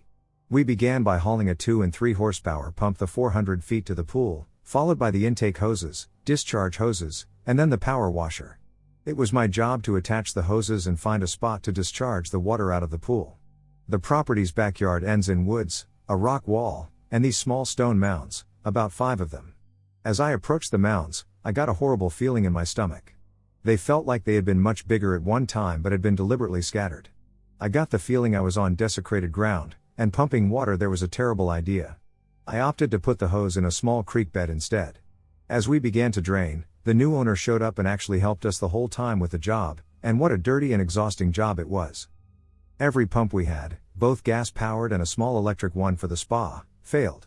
The electrical outlets on the exterior and even the interior of the house we used would fail. One gas pump would finally start to work, then the other would die. The drain process should have taken no more than 25 to 35 minutes. It ended up taking hours. When it was finally time to power wash the pool, the drawstring on the power washer broke, and we had to tie string around the starting mechanism to get it going. The power washer too would intermittently die out or not perform normally. The homeowner threw his hands up in the air at one point and said, "What the hell is going on with your equipment?" I told him half-jokingly that his new home is built on an Indian burial ground, and he should take a look at the scattered rock mounds in the back. He gave me a look of total dismissal and mild annoyance. At one point I had to get something out of the truck when a gentle giant of a plumber approached me and asked if I had any small pieces of PVC to spare. I gave him some and told him of the problems we were having. He went from joking and affable to dead serious when he said, "Brother, I've been here for 2 days now, and I don't want to ever come back here. Something isn't right here, and everything is going wrong for us too. One goddamn thing after another, breaking left and right." Unequivocally, this was the hardest, most taxing, backbreaking, and longest day of work I have ever had to endure. My coworker said as much, and he has been in this industry since he was 15. The frustration with the failing equipment was the worst part. It was like the place was cursed because the pumps and power washer were top of the line and months old. We didn't leave until after 8 p.m. and were reamed out for costing our boss money and lost time. It was miserable. The owner thanked us and tipped us well and sent us on our way. On our way home we talked about how many things went so wrong that day for no good reason. Now it is late July, and the homeowner and his family have moved in. They have left for vacation, though, and want their pool clean for when they come back. I and a different coworker show up around 1. It's just us on the scene this time, no one else around. The weather was identical to the first visit, overcast and muggy. As we wheel our vacuum cart past the house, we both stop dead in our tracks. My hair's raised, and I felt like we were not being watched but being leered at by the most sinister force I have ever felt. Imagine a psychotic murderer in a supermax prison, menacing any guard that passes by their cell. My coworker, let's call him Ryan, quickly piped up, "Do you feel that, bro?" I said I absolutely did. Ryan was an extremely polite, well-mannered, and intelligent young man but suffered from bad anxiety on a daily basis. Within minutes of arriving on the property, he was barely able to function. Whatever was inside this house was getting inside and on top of Ryan's mind. He would try to start setting equipment up, then freeze and just stare into the house. There were legitimate tears in his eyes 15 minutes on. He was terrified, and it was no mystery as to why. I was getting angrier and angrier by the minute. Not at Ryan, but whatever malicious entity was toying with us. We began to see shadows flutter and bob about inside the house. At one point we heard a muted but audible thud inside, only to see the chandelier in the main room ever so slightly swaying/spinning, as it were, just ever so gently tapped by a hand. We pushed on, and I had Ryan vacuuming the pool, with his back turned to the house. I tested the water and did my other tasks, intermittently stopping to take pics of the house in hopes of capturing anything. No luck with that. Ryan was always very methodical and efficient when he cleaned a pool. He was a bit of a perfectionist. This day he looked at me with a countenance I have only seen in the pictures from Holocaust survivors and whimpered, "Can we please get out of here as soon as possible?" I could barely recognize him. We did what we had to do, then rushed cleaning up and putting things away. I was walking to our truck, past the side of the house that has basement windows. These windows were screened, and the basement was close to pitch black with only very little sun coming in for light, but amidst the darkness a figure so much more black and solid than anything else clearly stood out. It was a human form, but it was crouching on the balls of its feet, swaying and bouncing up and down just a little bit. I stopped several times and made sure it wasn't my reflection or an optical illusion. Any time I moved, this thing would change positions, like jump to another window to track/follow me. It was evident to me it was playing a game of I'm over here, now I'm over there type game. It finally stood up at one point and waved at me. As dark as it was, I could tell it was giving me a smile made of pure evil and hatred. I finally lost it and yelled, "WTF do you want from us? This isn't your house anymore, get over it." It didn't stop. On the walk back to the pool from my truck to collect more equipment, it did the same thing but with more intensity. This time its movements were faster and more menacing. It made it known that it was faster than any person. In the the entity was described as being a Rumpelstiltskin creature that came down a chimney and laughed in the caretaker's face, albeit in his dream that felt more real than real. That's not a bad description of what I experienced, a malicious, deformed, humanoid figure that lives to toy with people. Finally, we packed everything up and made our way out of there. It is an experience I will never forget, but for some reason I would like to go back and confront it again. Some of my earliest memories involve intense encounters with shadow people, but nothing was as blatant, in your face, and outright demonic as this encounter. Thanks for reading and your input. Oh, and since you made it this far, the actual address is 19 Arden Road, Denville, New Jersey. Check out how many previous owners it has had over the years, often changing hands in a matter of months. I used to hang out in a field near some forests when I was younger. One time it was about midnight. One of my friends had recently had some love triangle type trouble, and the other guy involved wanted to fight him quite badly. Somehow he found out where my friend liked to hang out and rounded up about 10 of his friends to come find him and I'm guessing beat the shit out of him. I unfortunately happened to be there too. We saw about 4 cars park up on the road near the field and about 10 guys get out. I'm guessing they saw one of our phone lights because the next thing we know, they shine what I can only describe as an industrial flashlight toward us. We just hear, "He's right ducking there."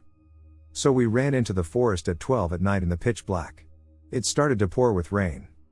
For an hour we hid in bushes and crept around the forest avoiding them as light from their torches shone through the trees. At times they'd walk right past us but not be able to see us because we were face down in the bushes and mud. Lol. I was the victim of a manhunt, and it was terrifying. Got home at about 2 a.m., soaking and covered in mud. They never caught us, though. All over a love triangle I wasn't bloody involved in. The scariest thing that ever happened to me. This happened 16 to 20 something years ago, when I was in my early to mid 30s. I lived alone in a 1-bedroom upstairs apartment that looked into a small courtyard. I'd been a Wiccan for about 12 years at that point, and I was trying to teach myself to see auras. I'd had some luck developing my intuition in other ways and had decided that if auras existed, there should be no reason why I couldn't learn to see them. So I meditated, visualized my third eye chakra opening, and practiced looking at myself in a mirror or at my hands against a plain background, trying to see my own energy field. I'd been doing this every couple of days for 2 or 3 weeks and had only seen after images so far, but I kept trying. Then one night I was in bed, a full-sized bed, no footboard, with the small lamp on the nightstand still on, trying to relax before attempting to sleep. I have to stress this, because I know someone's going to call hypnagogia. As soon as possible, I wasn't anywhere close to sleepy. I was lying in bed hoping to get sleepy but wasn't yet succeeding. I knew I probably wouldn't get drowsy until I turned off the light and closed my eyes. I lay on my back, watching my hands against the bare white ceiling. I thought I could see a bit of bluish glow around my hand. Apart from the afterimage, I tested it. I kept my eyes still while moving my hands, and then moved my eyes while keeping my hands still. The bluish glow moved with my hands, not with my eyes. Well, cool, I thought, maybe I'm making some progress. I turned off the light and lay down on my back. The window to my left had long vertical blinds, and light bled around the edges from the spotlights in the courtyard, so the room was never completely black, more a dark gray. I'd lived there several years and was quite familiar with this. I raised my right arm, looking at my hand some more against the dull plainness of the ceiling. I could see the blue edge around it even more clearly in the half-dark, and I waved my hand around, watching it, sort of hesitant to assume I'd actually succeeded but quietly pleased that I might be.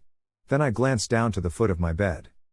And saw 2, possibly 3, see below, humanoid figures at the foot of my bed, made of the same faint blue color I'd just been seeing around my hand. They were barely visible. They were transparent and only a teensy bit bluer than the background behind them, the corner containing my computer desk and my louvered closet door. They seemed flat and featureless, just silhouettes really, but they were in motion, and they moved like normal 3D people would, that is, they looked like 2D images of 3D moving beings. It was not unlike a chroma key video effect, if you're familiar with that. I couldn't make out any gender characteristics. There was no hint of any hair on them, just the round shapes of their heads. They were bent over at the foot of my bed, and their hands and arms were moving. Okay, this is the part that's difficult to describe. They were doing something with their hands, at about the surface level of my bed. The best analogy I can come up with is it looked a little like they were braiding ribbons that lay on my bedspread, or sorting small objects, or playing 3-card Monte very slowly. That is, the motion was repetitive and somewhat close in, their arms didn't swing out very far, but not robotic in any way, they still moved like normal humans would. Their heads were bent down as if they were watching what they were doing.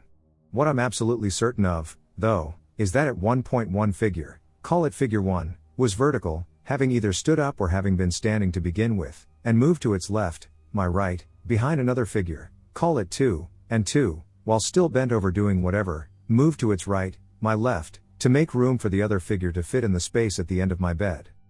After that, figure 1 bent over and began, or resumed, doing whatever the others did. Oddly, very oddly, even to me, I was not scared. I was a little weirded out, but not nearly as much as I always thought I'd be. I didn't get any kind of creepy vibes from them, I got no vibes at all, really. They didn't seem threatening or benevolent, they felt totally neutral. I watched them for maybe 5 to 10 seconds, enough to go past the first what the heck reaction, to see how they were moving, and to see one shift behind 2. After moving my head back and forth to see if they showed parallax against the background, they did, and blinking to see if they'd go away, they didn't. I turned back and turned my bedside light back on. Now, here's the intriguing part, the light was now on, but I could still see them. Instead of blue, now they were just a little grayer, like a polarized version of the room behind them. Not darker, really, but cooler in color, I guess. They were less substantial than an afterimage, but unlike an afterimage, they didn't drift or fluctuate or change at all when I blinked or moved my eyes, so they were easy to make out, despite their faintness. I just kind of stared. I tried blinking and looking away again, but the figures remained. Again, I moved my head left and right, and the background shifted behind them, as if they were truly at the foot of my bed, and not shadows cast on the wall or anything. I never saw the figures before or afterwards. I lived in that apartment for 7 years or so. The figures didn't seem to react to me noticing them or turning on the light, luckily. They just kept on working at the foot of my bed, showing no awareness of my presence at all. I got a little more nervous, but again, nothing close to the sheer panic I'd always expected I'd feel witnessing something flat out uncanny. If my reaction to horror movies back then was anything to go on, I ought to have noped out and run screaming into the night. Heck, reading folklore and ghost stories sometimes creeped me out enough to run to my friend's apartment for an hour or two of company. I'm somewhat at a loss to explain it. Sure, the fact that the figures didn't react to me at all, and that their actions seemed very rote and routine, like factory workers doing something they've done a million times, made it less threatening. But the fact that they were in my room doing something at the foot of my bed at night that I had no knowledge of did bother me, but it bothered me far less than it, probably, should have. I was almost intellectually bothered, like I felt I ought to be more bothered than I actually was. In fact, the strongest emotion I recall feeling is annoyance, that this would happen on a work night of all times, when I just didn't have time to do anything about this. If this had been the weekend, I could have stayed up and watched them longer, maybe gotten up and seen if I could put my hand through them or something, but I needed to get to sleep, or I'd pay for it dearly the next day. My boss at the time was a martinet who jumped on faults like a cat on a red laser dot. So I did what a friend of mine calls the sleeping bag shield. I visualized a thick, protective cocoon of white light around me, zipped it up over my head, and lay down on my side, with my legs curled up, so that the figures couldn't reach my feet. I think, though I'm not sure now, that I even turned the light back off. I closed my eyes, put myself firmly into a daydream of whatever book or TV show I was into at the time, and fell asleep in the usual amount of time for me, back then, 10 to 20 minutes. It was only the next day that I started to get really weirded out by the whole thing. I never got scared enough to keep away from my apartment, but I was definitely uneasy in the bedroom. I spent the next few nights sleeping on the sofa, with stronger shields visualized around me, and around the sofa and the living room. I did cleansing imagery and sprinkled salt around the apartment, but my confidence in my own psychic strength was not very high at that point. Finally, I got a friend and fellow Wiccan to bless my apartment, and then I could relax and sleep in my own bed again. However, that was, sadly, the end of my attempt to see auras. I was a little too freaked out to keep trying after that. Now, let me emphasize again, I was not sleepy when this happened. I was about to turn out the light and attempt to become sleepy, but I was fully awake. I was in a relaxed state, but not as deep as a meditative state or anything. It was more a daydreaming state, a state I spent half my life in, and yet I never, and still have not, hallucinated or seen any visions in such a state, ever. I've never seen anything in a fully meditative state, either, at least nothing that didn't look like any other visualization my mind's eye makes while reading or writing. I was not dreaming, my dreams have a distinctive texture, and this was nothing like it. It looked, sounded, and felt exactly like real life. Additionally, I was, and mostly still am, more scared of ghosts in my dreams than in waking life. If I'd dreamed this, I'd most likely have been struck with blind, unreasoning terror. Also, lamps and light switches never work in my dreams. The shapes were not reflecting off the walls, they moved when I moved my head, showing parallax against the computer desk and the closet door behind them. I've read about the paranormal all my life, but I had never run across stories of any figures like these. After that incident, I went looking for more accounts. I think I found 2 or 3 more stories somewhat similar. I pasted them into a word processor file. I tried to find them a few days ago and failed. They might be on an old computer, but it's certainly not anything common in paranormal literature. I don't count these as shadow people because they didn't seem like shadows. They were not darker than the things around them. They were just a tiny bit bluer. They seemed like beings made out of the same energy or substance that auras are made of, if I was actually seeing aura energy around my hand a few minutes earlier, of course. Also, most shadow figures I've read about seem to be aware of people around them, but these seemed not to register my presence at all. Now, for the skeptics, rest assured I'm not offering this as proof of anything. This is strictly a single witness, no physical traces citing of some unusual figures, and I know that doesn't count for much in terms of evidence. All I can say is that I am convinced I was perfectly awake when I saw it, and I've never, to my knowledge, hallucinated visually in my life. I was not primed in any way to see figures at that time. Aura outlines, yes, figures, no. I'm not sure what I was reading or watching that evening, but I do know it wasn't remotely creepy, otherwise I'd never have had the nerve to do my aura seeing exercise. And I haven't, before or since, read anything about aura seeing being connected to seeing auras without people in them so directly. I mean, it makes sense in retrospect, right? If the common theories about auras and ghosts are correct, if auras are a life-form spiritual energy field, and if spirits can exist apart from bodies, it's logical that they'd be composed of a similar substance and/or energy. But I can't recall coming across any experiences where aura sight was directly and immediately linked to ghost sight in that way, not since, and certainly not before. So, there it is, my one and only humanoid entity encounter, and the only time I've ever seen anything not physical. My only other experience with seeing something weird was seeing a real object move in a strange way. The rest of my odd experiences have all involved physical feelings or psychic impressions. I put my house up for sale, and my kids and I moved into a rental in a nearby town. The rent is cheap for this area, but this house needs some work. My landlord is the sweetest old lady, and she told me she couldn't rent to me in good conscience without telling me about her son dying in the house. She didn't want me to hear it from the nosy neighbor and be upset. He was an adult who had severe mental disability and schizophrenia and couldn't function on his own, so he lived with her and her husband. One night he repeatedly stabbed himself with a kitchen knife while they were sleeping. No one knows why. My landlord found him the morning after, but it was too late. It happened several years ago, but still I wasn't crazy about living here. In the end I did take it due to lack of options. I'm newly divorced and broke. My toddler has a genetic disorder that affects his motor skills, and he was nonverbal because of that. But he has recently developed some speech and uses basic words. He's just now getting around to the baby talk phase most kids go through in their first year or so. So he couldn't really communicate to me why he'd been trying to talk to the wall in a certain corner of the sunroom. There was nothing remarkable about it, but he would stand there for an hour or more and babble away if you let him. I watched him do it many times, and it was like he was really talking to someone. Kids do weird things sometimes, so I figured maybe it was an imaginary friend, something like that. I was up before dawn working on my laptop a couple of weeks ago, and he was the only person up with me. He went in the sunroom, and pretty soon I heard wild giggling coming from in there, so I got up to check on him. Usually that kind of laughter means he's having fun doing something he knows he isn't supposed to. He was standing in the corner, and the way he was acting, it looked just like he was being tickled by something. He was laughing to the point he could hardly breathe when I pulled him away. He immediately cried and came to me for hugs, which makes me think he definitely wasn't enjoying that interaction, whatever it was. That was the first time I thought something paranormal might be happening there. It hasn't happened again, but he also lost interest in the corner and doesn't go near it.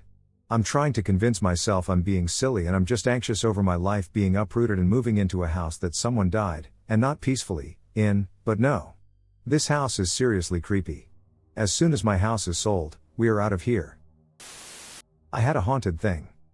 This is going to be long as shit because this is a story that took place over the span of about a year, and I'm going to tell you as much detail as I can remember. Honestly, this shit gets so horror movie script sounding that I won't blame you in the slightest if you don't believe a word of it.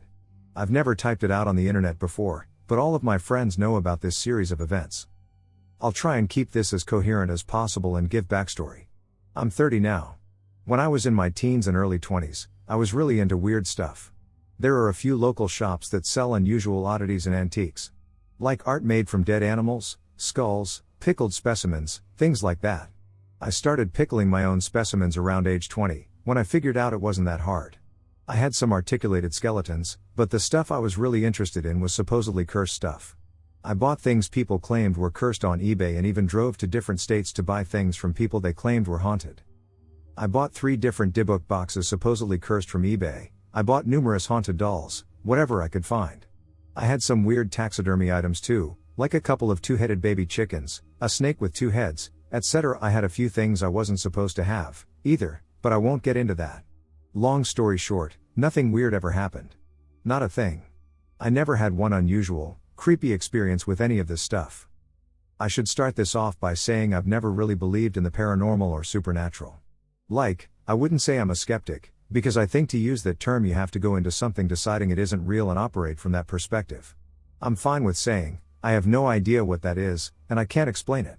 I won't say I don't believe in ghosts, because I don't really know what a ghost is supposed to be. I've always been into aliens and was really obsessed with them when I was younger, but still never fully believed in them.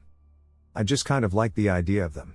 I'd never seen one, or seen any real proof of one, despite poring over documentaries and late-night History Channel binges. So, on the subject of all things paranormal, you could say I'm a Fox Mulder, and I want to believe, but never really did. Anyway, needless to say, after the following series of events, my mind is quite a bit more open. Though I won't pretend I can tell you exactly what was going on. So I'm like 21 years old, and I'm working at Walmart at the time. We had these steps we would smoke on that were outside the tire shop that led up to another parking lot for a different building. I went out to smoke one day and was by myself and sat at the top of the stairs. As I was smoking, I noticed a paper bag sitting kind of underneath one of the bushes that was there.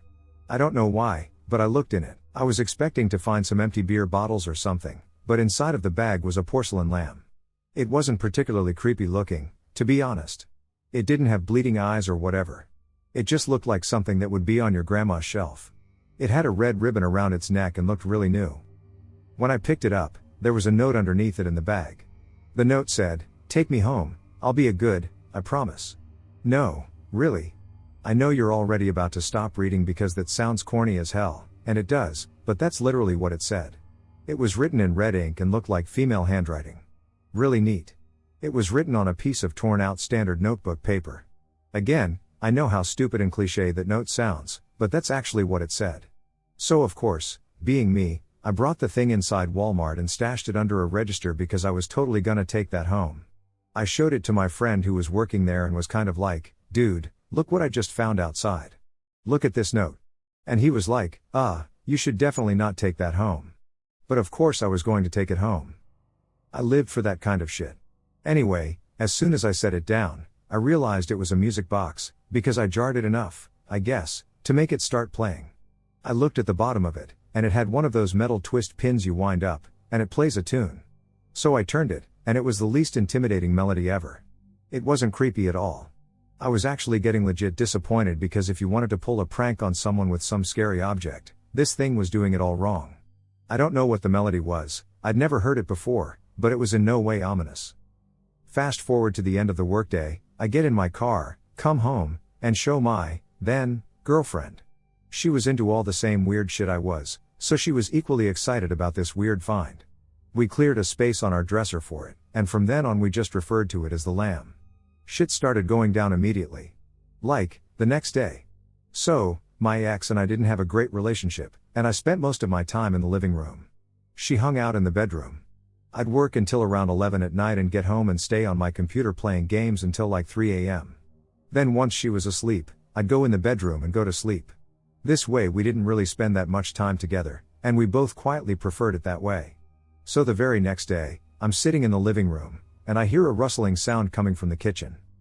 I could see the entire kitchen from where my computer was, and I assumed it was one of our 2 cats messing with something, but both cats were actually on the floor staring at the kitchen, just as confused as I was. The sound seemed like it was coming from on top of the fridge, and it sounded like something was rustling around the cereal boxes and bags of chips and such that were up there.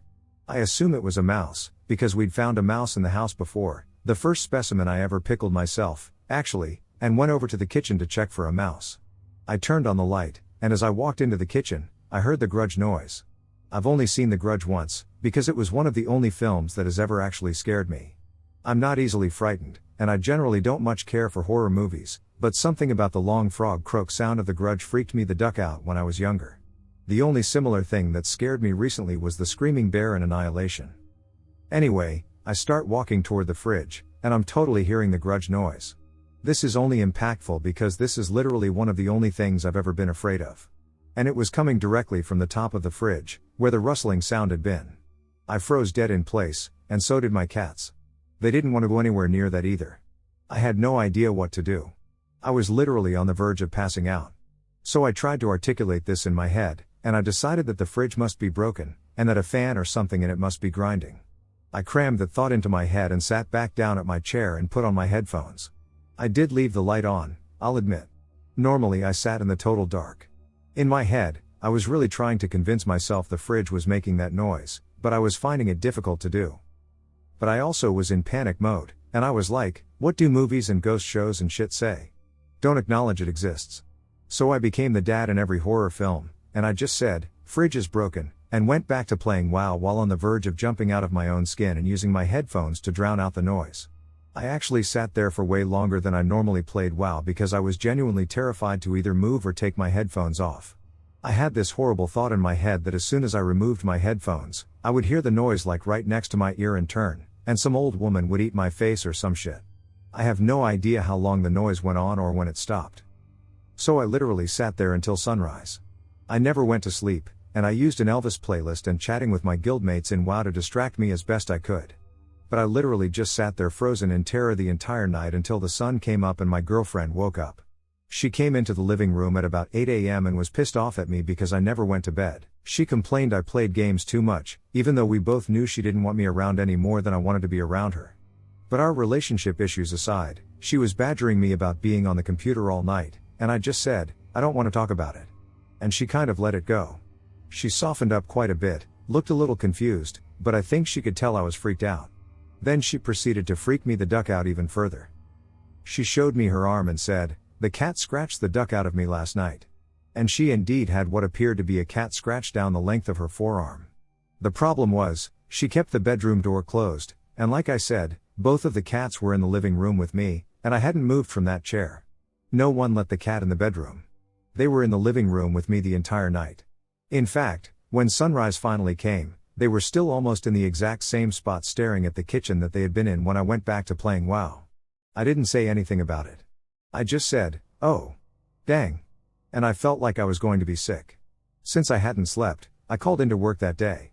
Even though in reality, I just really wanted to leave. So I did an unusual thing, and I and my girlfriend went bowling for the day. Then to a movie. Then dinner. I was clearly acting weird because we never really did anything together, and I was clearly trying to avoid the house. I actually asked if she wanted to go night fishing, and she finally asked me what the duck was going on. I didn't tell her, though. I didn't want to talk about it. She declined my generous offer to fish in the dark, and we ended up going home. We started our nightly ritual. She retired to the bedroom to watch TV, and I stayed in the living room. The grudge noise started within an hour of me sitting down. This time, as soon as it started, I willed my completely stiff in fear body to get up and walk down the hall to the bedroom. I left my computer running and WoW open and said I felt like watching TV. My girlfriend again remarked that I was acting ducking weird, and I again declined to talk about it. I couldn't hear the grudge noise from the bedroom. I took some Benadryl and went to sleep when she did, which was hours before I normally went to sleep. The next day I went to work, and at around 9 p.m. she called me. I was the manager of the toys department, shut up, and had a bit of leeway in using my phone since no one really supervised me. So I answered, and she was on the phone freaking out. She was screaming into the phone, and I could hear knocking in the background and couldn't really make out what she was saying. Finally I made out a sentence. She was saying, "There's banging, someone's trying to get in through the walls." I left work and drove home and stayed on the phone with her the whole time, and at some point on my drive home she left the house and started running down the street. I picked her up in her pajamas as I was driving back, and she said someone was trying to break through the walls. She heard banging on all the walls of the bedroom. By this point I was pretty ducking certain I knew exactly what she was hearing, but I still didn't want to say anything about it. I wanted to calm her down and told her that it was squirrels. I said I'd seen some squirrels going into a hole in the side of the wall and was afraid we might have them in our walls. This was entirely made up. But it actually calmed her down. She didn't know squirrels could live in your walls, and I convinced her this was the case, and I told her I'd call an exterminator in the morning and have them come out and check it out. We went back to the house, much to my despair. My squirrel story had calmed her down, but that was short-lived. The way our house was set up, we had a bathroom that was connected to our bedroom, but not by a door. Just by the wall. So you had to leave our bedroom, and the bathroom was the next room on the right, so the bathroom wall and our bedroom wall were the same wall. Make sense? Anyway, we got inside, she went to the bathroom, and immediately started screaming again. I came into the bathroom to see what she was screaming at, and it looked like a tiger had been clawing at the bathroom wall. The one that connected to our wall. The wallpaper, who wallpapers a bathroom anyway, was torn off about 6 feet high, and there were large gashes in the drywall beneath it. Reminder, this is all, about 4 days into having this ducking lamb. At this point, we got in the car, and I told her about the grudge noise. Her initial reaction was that we needed to get rid of the lamb, but something told me I couldn't. She wanted to just donate it to a thrift shop or something, but I had this weird sense of unease about doing it. I felt like we couldn't get rid of it that way. I felt like someone had to know what it was and want to take it from us. I can't explain why I felt that way, I just did. So, at this point we did what you would probably not expect, and we actually just duck and lived with it. Like this went on every day. We had rules about it. The first rule was that we never talked about it in the house. We never even mentioned it. We pretended the lamb did not exist. It was like that episode of Family Guy where they had a giant octopus living in the house and just no one wanted to talk about it. When we had something to say about it, we would always say, "Let's go for a drive," and we would know what it meant. The clawing at the bathroom wall was getting deeper all the time. Eventually there was a huge hole in the drywall, and it was starting to claw through the drywall that was connected to our bedroom. That was when I really started freaking out. For about a year we lived with everything. We just ignored it and pretended it didn't happen.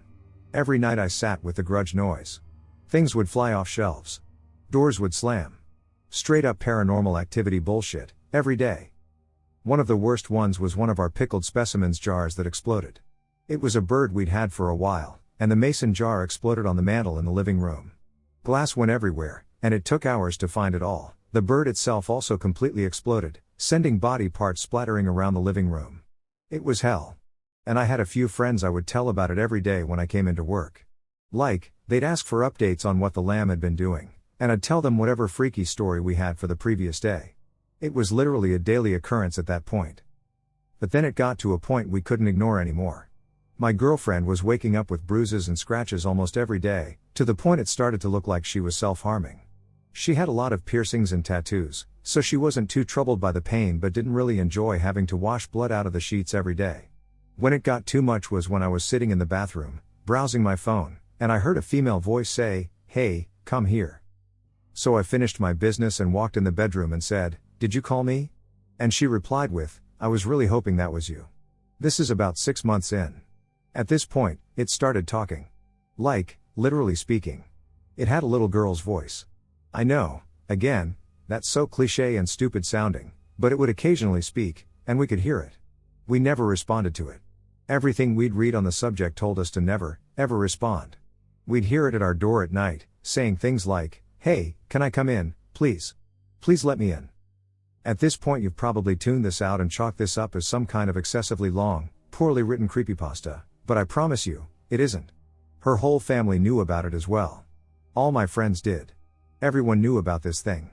When we had friends come over, they'd ask us about certain shit the lamb had destroyed. Like, "What's up with the bathroom wall?" And we'd just respond by shaking our heads, and they got the message. Eventually no one came to our place anymore. Everyone said it freaked them out to be there, and they were terrified just to walk in. Even her parents stopped coming over. Her mother wouldn't even drive down our street. Still, we ignored it. As best we could. Until one night, I'm sitting on my computer, and a voice right behind me says, "Hey." I thought it was my girlfriend, so without turning around, I said, "Yeah, what's up?" And the voice responded, "Nothing." Then I realized it wasn't her voice, and I spun around, and nothing was there. I just broke the cardinal rule, and I ducking talked to it. I shat a brick, grabbed my girlfriend, and told her what I did while we drove around in the car. She proceeded to call me an idiot for an hour and asked what we were going to do now. So finally, I decided to Google local paranormal investigators. I contacted a local paranormal investigation agency and sent them an email with a more condensed version of everything I've just told you. They responded in a few hours and asked me to send them a picture of the lamb. That was the first time since the day we set it down that I had ever touched it again. Also, I should note, it did not collect dust. I put it in the middle of the kitchen table, grabbed my camera, and took some pictures of it. I sent the pics away in an email and, nothing. Until this point these people had been responding to me in a matter of hours, and now suddenly a day had gone by. Then 2 days. In those 2 days, everything had escalated tenfold. The house was never quiet now. The grudge noise could be heard outside of the house, and it never stopped. Half the electronics didn't work. The TV barely worked, it would flicker on and off. The power would go on and off, the taps would start running and then close, the garbage disposal would turn on, and the doors were slamming and opening nonstop. It was completely out of control, and we couldn't stay in the house anymore. Mind you, I wasn't rich, I'm living on a Walmart salary here, but we got a hotel room. I brought a laptop, and I emailed the paranormal investigators again. They replied to me this time and told me the lady who answers the emails was also there. Like, medium, or whatever, and that when I sent her the pictures, she locked herself in her house and has refused to come out for the past 2 days. They told me they were sorry, but whatever I had was out of their league. So ducking great, right? My house is ducking possessed, and it's now gone apeshit because I talked to it, and the paranormal investigators don't even want to duck with it. I contemplated calling a priest or something, but I'm not religious, and I didn't know if I would have to have faith in the Lord Jesus or whatever for it to work. I contacted another paranormal investigations company in the area and sent them the same pics and basically begged them for help. This time, they actually responded and were helpful, and they drove down from about 2 hours away to help us. When we showed up at our house, nothing was happening. It was quiet, and everything looked normal. The doors were all closed, no sounds, nothing. Worse yet? They busted out all these gadgets that I'm not going to pretend I knew what they did or what they were for. Some had lights, some made beeps, some buzzed, and one made little lasers all over the house. They had recorders and microphone equipment. They saged the house and walked around waggling electronics at various locations. I don't know exactly what the duck they were doing, but I at least appreciated that they seemed to be trying. They weren't getting shit, though. Nothing was happening. I even recorded bits of it on my camera. Then all of a sudden, stuff did happen. My camera quit working out of nowhere. The battery just KO'd. All their noisy equipment started making noise, and something was over 9,000. There were 3 people, and they started talking to it, like, "If you're here, give me a sign," and then they asked it to knock on stuff, and this all went on for like 2 hours. Eventually, they wrapped up, and the woman who was with them said that she believed the thing inhabiting our lamb wasn't a spirit. She said it wasn't ever a person, and it was something else. She said it was pretending to be a little girl to try and trick us, and the fact that we weren't being tricked was angering it. They left and told me that she'd call me the next day. She said she knew someone who might be willing to take it. I couldn't fathom who would want this thing, but my girlfriend and I spent the night in the hotel again, and I did indeed get a call from the woman the next day. She said she had spoken with someone named John Zaffis and that he was excited and wanted the item. I didn't know who that was at the time. She told me he was the haunted collector, but that meant nothing to me. They said he had a paranormal museum. They came back to the house, got the lamb, and mailed the thing off to him. Later I realized that the dude had a TV show and was the nephew of Ed and Lorraine Warren. And that's basically the end. Once this Zaffis dude had agreed to take it, everything stopped. We never had another weird incident again. I never fixed the bathroom wall, though. We moved out when we split up and left it like that for the people we sold the house to. So, on a side note, I recently, in the last 6 months, watched the Conjuring movies. In a very short scene, in, I believe, The Conjuring 2, there's a shot of the Warrens' daughter sleeping in her bed. On her nightstand is an identical lamp to the one that I had. When I saw it, I almost started crying in horror. Though the one in the film has a blue bow around its neck, and the one I had I'm pretty sure was red. The one in the film also doesn't appear to be a music box. Before anyone asks, yes. I do actually still have the pictures of it that I sent to the original paranormal team.